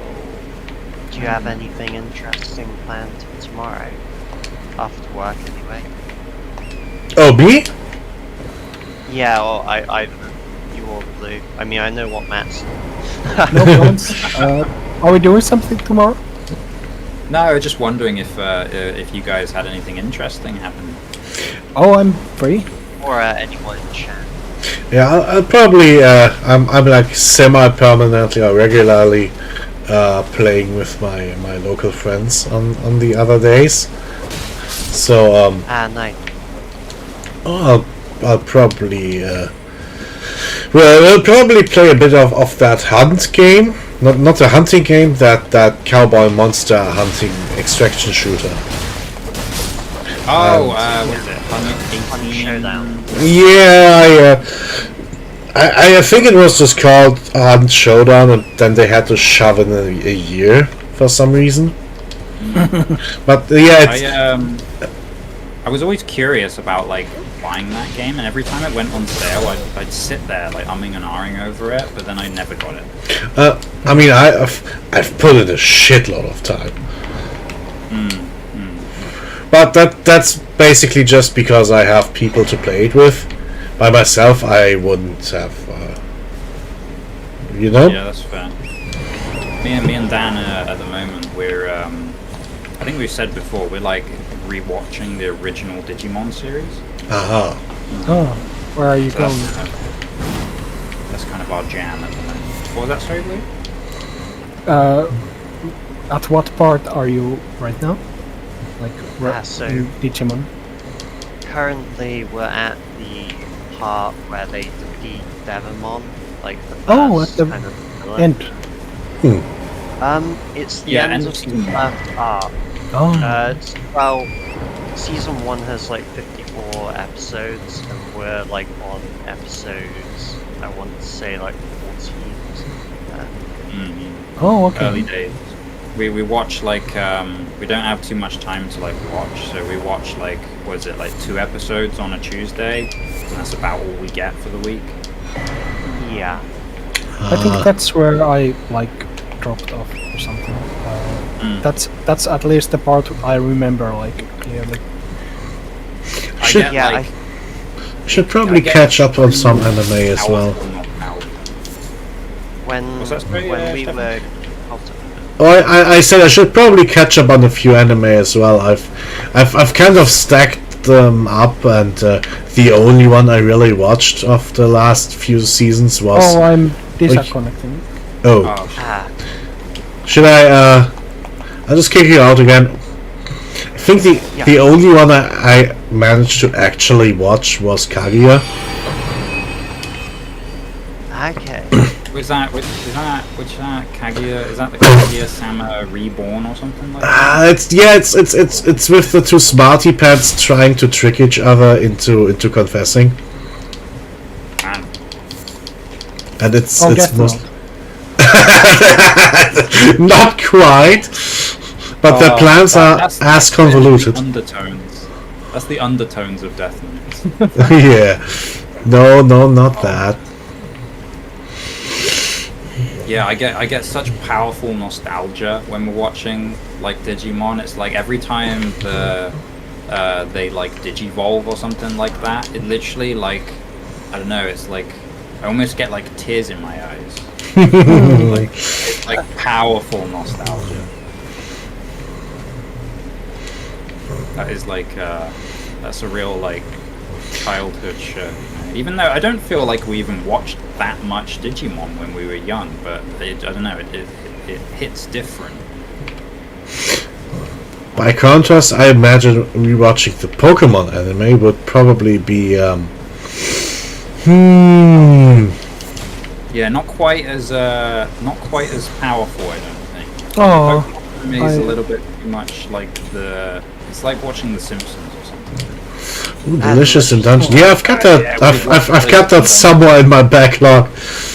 That is an amazing anime. Amazing. Yeah, that's a good one. It's so comfy. Like I have a few I haven't seen yet. There was that. There was something about the Russians. I haven't seen Komi yet. And that's the thing with the deer. I have to watch the deer thing. Oh, Noko-tan. Yeah. Oh, Noko-tan. I saw the intro and decided then and there to get it. I wouldn't say that it's like insanely amazing anime, but it's funny and it's good, you know. It's like a modern Kill Me Baby. Ooh. I kind of preferred Kill Me Baby. But, Yeah, am I thinking right? Kill Me Baby, the one with the wind-up robot and that? no, I Which one am I- remember one. I am slightly confused. Where are you? Where are you? me Oh too. shit! Wait, you're. But my stream says I'm I'm below you. Oh, shit. Oh, Are you seeing this? Walk back to 3 path. Yeah, I can see. There's like a floating bingus on you. Yeah. I must have taken a wrong turn somewhere at Albuquerque. Oh, that was one of the first Looney Tunes episodes I think I ever watched. Is that one where he matadors the bull and says that quote. Yeah. I regret to say I think I'm stuck in a loading screen. Poof.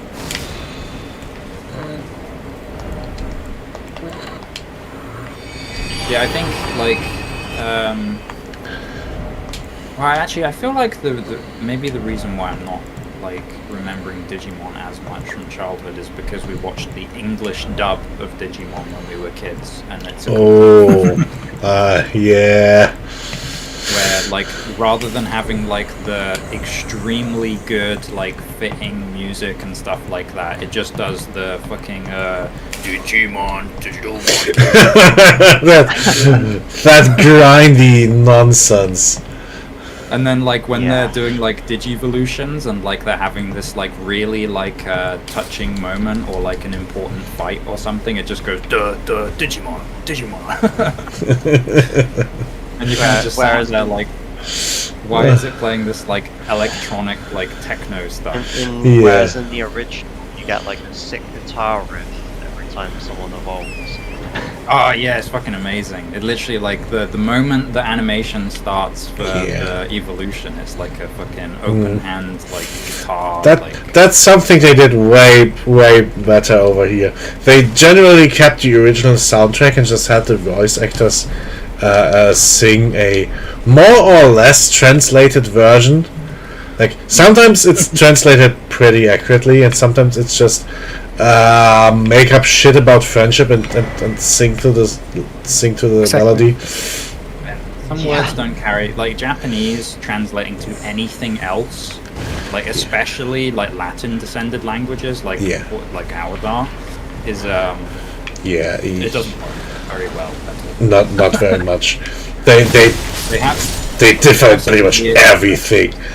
The grammar is so utterly alien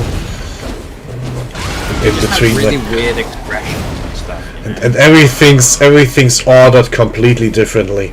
I cringe every time when there's a scene where someone talks for 3 or 5 sentences and ends with, "That's what I would have said."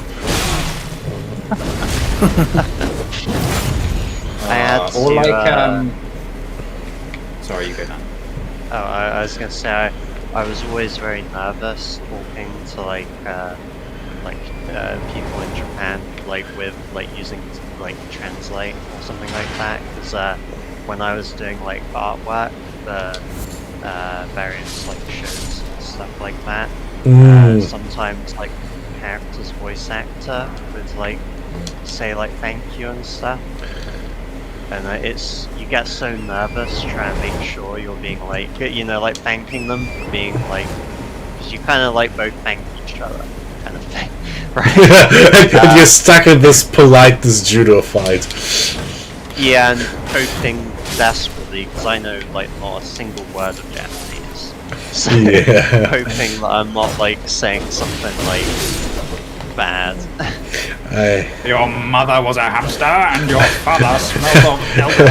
A co-worker told me a semi-funny story.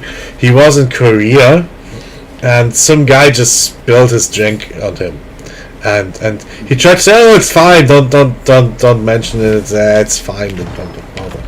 And the guy looked apparently vaguely insulted, "Oh, okay," and leaves. And he's utterly confused, and his wife says, "You used to wrong in honorific. You basically told him to piss off." Oh, Oh, that's not Oh. good. That's not good. You made it I sound had sarcastic.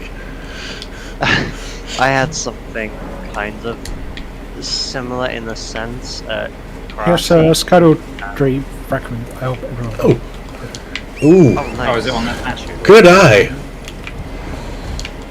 Thank you. Oh yeah. Sorry, we have- please continue. That's okay. We had a new person join. She just moved from Japan, and one day we were having a break, and she was offering everyone these sweets, and over here it's polite. Usually we find gifts like that. Yeah. It's usually a kind of polite thing, but I found out after that in Japan it's incredibly rude to turn down a gift like that. And I Oh. felt really bad afterwards because that's apparently quite insulting. I Oh. didn't mean it to be, but It's funny how politeness can be literally the polar opposite. Because it's like Dan said, here in England, if someone is sharing food or something like that and they offer it to you, but you can you're supposed to kind of take it that they're doing it out of obligation and that you should refuse so that they get to keep their food, rather than actually accept it. Otherwise they'll be unhappy with you because they're I didn't actually want you to. Or maybe you just politely take a fry or two and then stop. Yeah. It's the same in Russian culture. Mm-hmm. Yeah, you take either the absolute bare minimum or you find some way to politely refuse and thank them for Over here, it's usually if someone offers, you're basically allowed to take a piece. So it's usually either really honestly meant or it's just politeness. So that is pretty easy to distinguish. I feel over here. Yeah. I mean, like you say, it's kind of obvious if someone is seriously offering you, no, I would very much like you, I'm sharing my portion with you, or something that. It's very obvious when someone's doing that, but. Also, you can kind of steer it in the right direction by asking you want to share or you want to try a bite, Yeah. So yeah, you kind yeah, of like you can kind of politely steer it into saying, I'll let you have one piece. yeah, but if someone asks you like they have like a box of donuts or something, and they're like, "Would you like one?" And it's kind of like, "Oh no, it's quite all right. Thank you for the offer." You know. But if they're like, "Oh, I got a share box of donuts. Do you want to try one of these or something like that?" Then like I guess it's like a phrasing thing. Yeah. Depends on like the quantity as well. You know. Yeah, if someone else has 20 donuts to themselves. Yeah. Our friend at work, whenever he offers a sweet or something, he's like, "Take this or I'll kill you." Yeah. Like, we've worked with him for so many years at this point. We worked with him for like fucking 5 years or something now, so he knows exactly how we are of like constantly being like, "Oh no." So he'll like shove a box of chocolates in our face and be like, "If you don't take one, I'm gonna punch you." Dude, food. Eat. I think these monsters in this dungeon have funny like idle animation. So if we see like a giant and a slime together, we might want to. I'll do that in a few seconds. I'm just quickly spending the almost exact difference to get another level. Oh. Oh, slightly I don't overspent. think I've ever seen one of these guys do that animation before, so I'd actually like to see that. Coming. Oh, I'm you know what I'm coming. talking about. The giants might like pet the slimes here. Oh, that's cute. Yeah, I wanna see it. I think it's a particular giant that does it. Oh, okay. It's Is the it? one who have the pots who like summon slimes. Okay. Oh So yeah. these guys have a weak point. See if you can find it. Is it in their face? Maybe it's the giant glowing gem. What I think is that everything's a weak point to a giant laser. Yeah, it just penetrates. If I shoot him from the front, the laser will hit the gem anyway. I'm trying to test whether or not like ground damage and stuff will.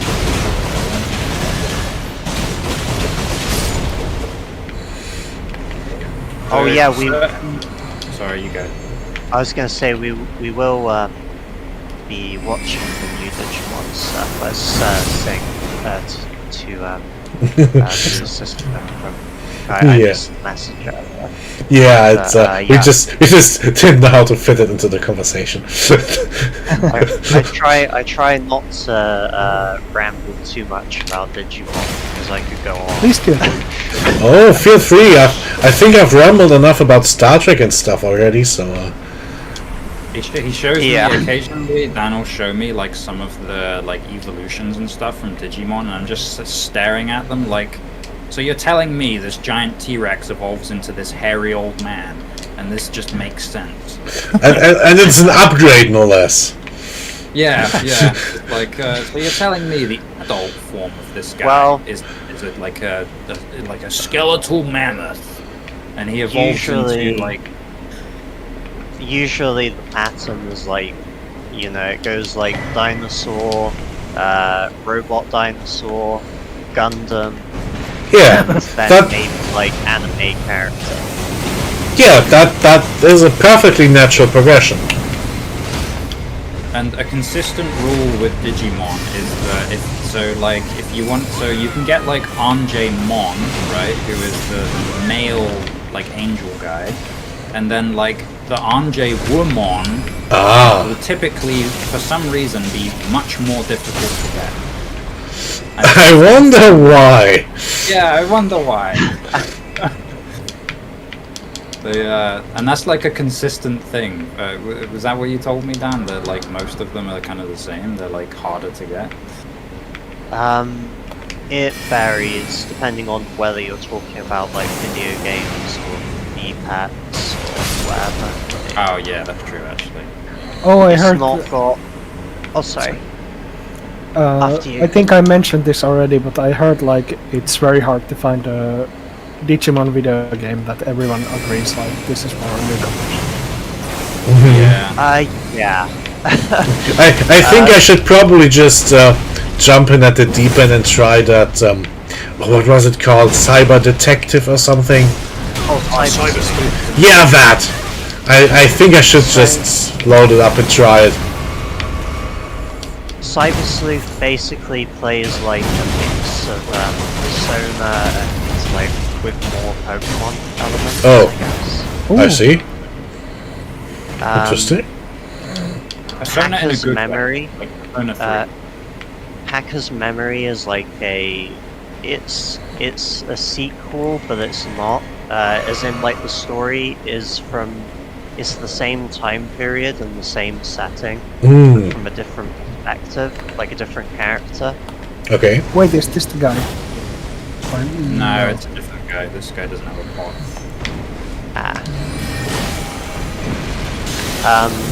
Digimon World is like the pet sim one that's like really archaic and difficult. Okay. It's the most unique. I mean, I play old Mega 10 games. I live. I play janky nonsense all the time.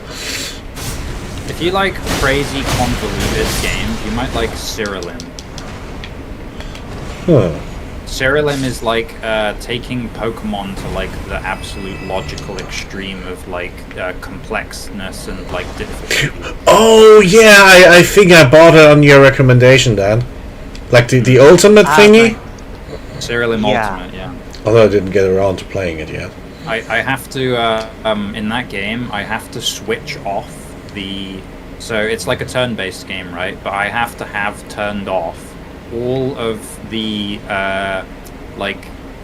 display of like stat increase, healing, status infliction. I have to have that switched off because every single turn, like my stats and that and like healing and that will proc about like 150 times or something like that per turn. Oh, so it's like having to set Balatro to full speed because otherwise you just watch Jokers activate 15 times in a row. Yeah, it's basically you make your like team set up and then you go in a battle and you have your fingers like steepled together, you know, you're wearing your big villain cape, you have your sunglasses on. Shiny, the reflective glasses. Yeah, and someone like tries to hit you and you're like, you've activated my trap card. And then like 50 million mines go off and like you heal to full every single time someone smacks you and like... Oh, so you have a full team out? So every battle is like 6v6 or like 5v5. Ooh. I think I'm dead. So, That actually sounds... Oh, are you... are you in the lava? Can you climb on the... I think you can still climb out. Ah, good. You can do kind of what you want with your team, so you can have a maximum of 6 monsters on the field at once. But your character can also act as like a spellcaster, effectively. And there are certain classes that like you have one monster that is like your focus, and the others you don't have to have, or you can use them as sacrifices for the other. Yeah, it's insanely complex. Ooh. Looks like I just have to load it up sometime and just get a grip on it. Yeah, so my like the general description I would give my build in the game is like stat stacking, I guess, and like complete imperviousness to damage. So I have like one monster on my team has the passive ability that any hit that any of my monsters take, you only take 33% of the damage of that hit, and everybody else on your team gets redistributed the damage that was... Oh, and then you have team-wide regeneration, and you just kind of even everything out and have everyone regenerate. Yep. So I essentially have it so that every single time I get healed, it's like reduced by like 60% the effect of the healing, but it procs like fucking 5 times instead or something like that. And every time I get healed, I get a random positive status effect. So it's like every turn all of my positive status effects get refreshed. And by the way, one of the positive status effects in the game revives you when you die. My God. Sorry, my team. did we miss the animation? And also, I seem to remember there was a cool sword here, like meteor sword. So I think there's multiple of these. Oh, forges. maybe it's the other one. Yeah. I think this one didn't have one of the pop guys. I think, what did we get? We got the knife Like and we hammer. got Yeah, we got the knife and the hammer. Is the hammer the one that I'm thinking it is? Let me have a look. I don't know. Oh, there is a Digimon game that is free to play that I would say is maybe the most true to the franchise. I can probably link it in the Discord if you're interested. It's like a free download. It's off like itch.io or something like that. Yeah, it's a fan game, but it's it uses assets from like other Digimon games. I see. Sure. You raise your Digimon in like a pet simulator where you can like pet them and like throw a ball and they like catch it and stuff. Oh. And you battle. The battling is kind of like a weird fighting game where you don't have full control of the Digimon, but you tell them when to like attack and stuff and block. But Interesting. they move freely on their own, so it's unusual. I'll link it in the Discord if you're interested. Thank you. When we were wanting to end, by the way. Yeah, I'm kind of getting hungry. Yeah. I think we can call it there because we finished that dungeon. I was going to say something when we finished it, but we were in the middle of it. Yeah, we just kind of kept going. So Sorry if my voice has been a bit rough lately. I've been sick for a while, so it's. it's fine. Don't beat yourself up. So I feel like I'm coughing a lot. the coughing doesn't come through. Yeah, we can't hear any of the coughing. Oh, that's okay then. You're just slightly more quiet and scratchy. But don't worry about it. Yeah, thank you. So I sneezed during the last dungeon and I apologized, and then I realized I wasn't pressing the push to the I'm an open mic, to be honest. I'm always, I I'm always I can switch my mic off by like there's like a touch sensitive thing on the top of it. So if ever I want to like mute, I don't bother doing it in Discord. I just switch my microphone on. No, whatever works. Yep.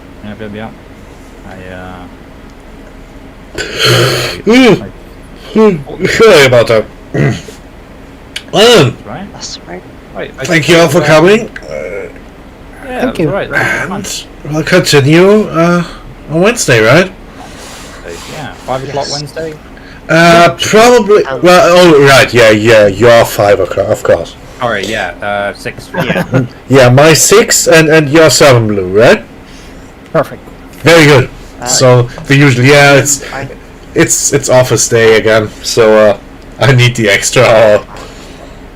Yeah. I was gonna that's say, fine. me and Matt are around Tuesdays if like anyone ever is available. If you wanted to. Oh, I'm free. don't feel Yeah. nice. I mean, if you like, we can do something at the usual time. Sure. Well, we want to watch Digimon, so maybe we'd be a bit later. We can always find like. Yeah, another sure. time. Or when you are like free, if you wanna watch Digimon all day, then just skip me. Report back to me. Yeah, we Priorities. probably something. I'll say in the thread. Sure. Thanks for dropping I by. just keep open the Discord, and if you wanna come, then just If we see each other's online, we'll just hop in voice. I think that's Exactly. like the easiest way to do it. Thanks for dropping by, Right. and good night, See everyone. you guys. Thank Yeah, have a you. good evening. Bye. Bye. Night. Yeah, See you.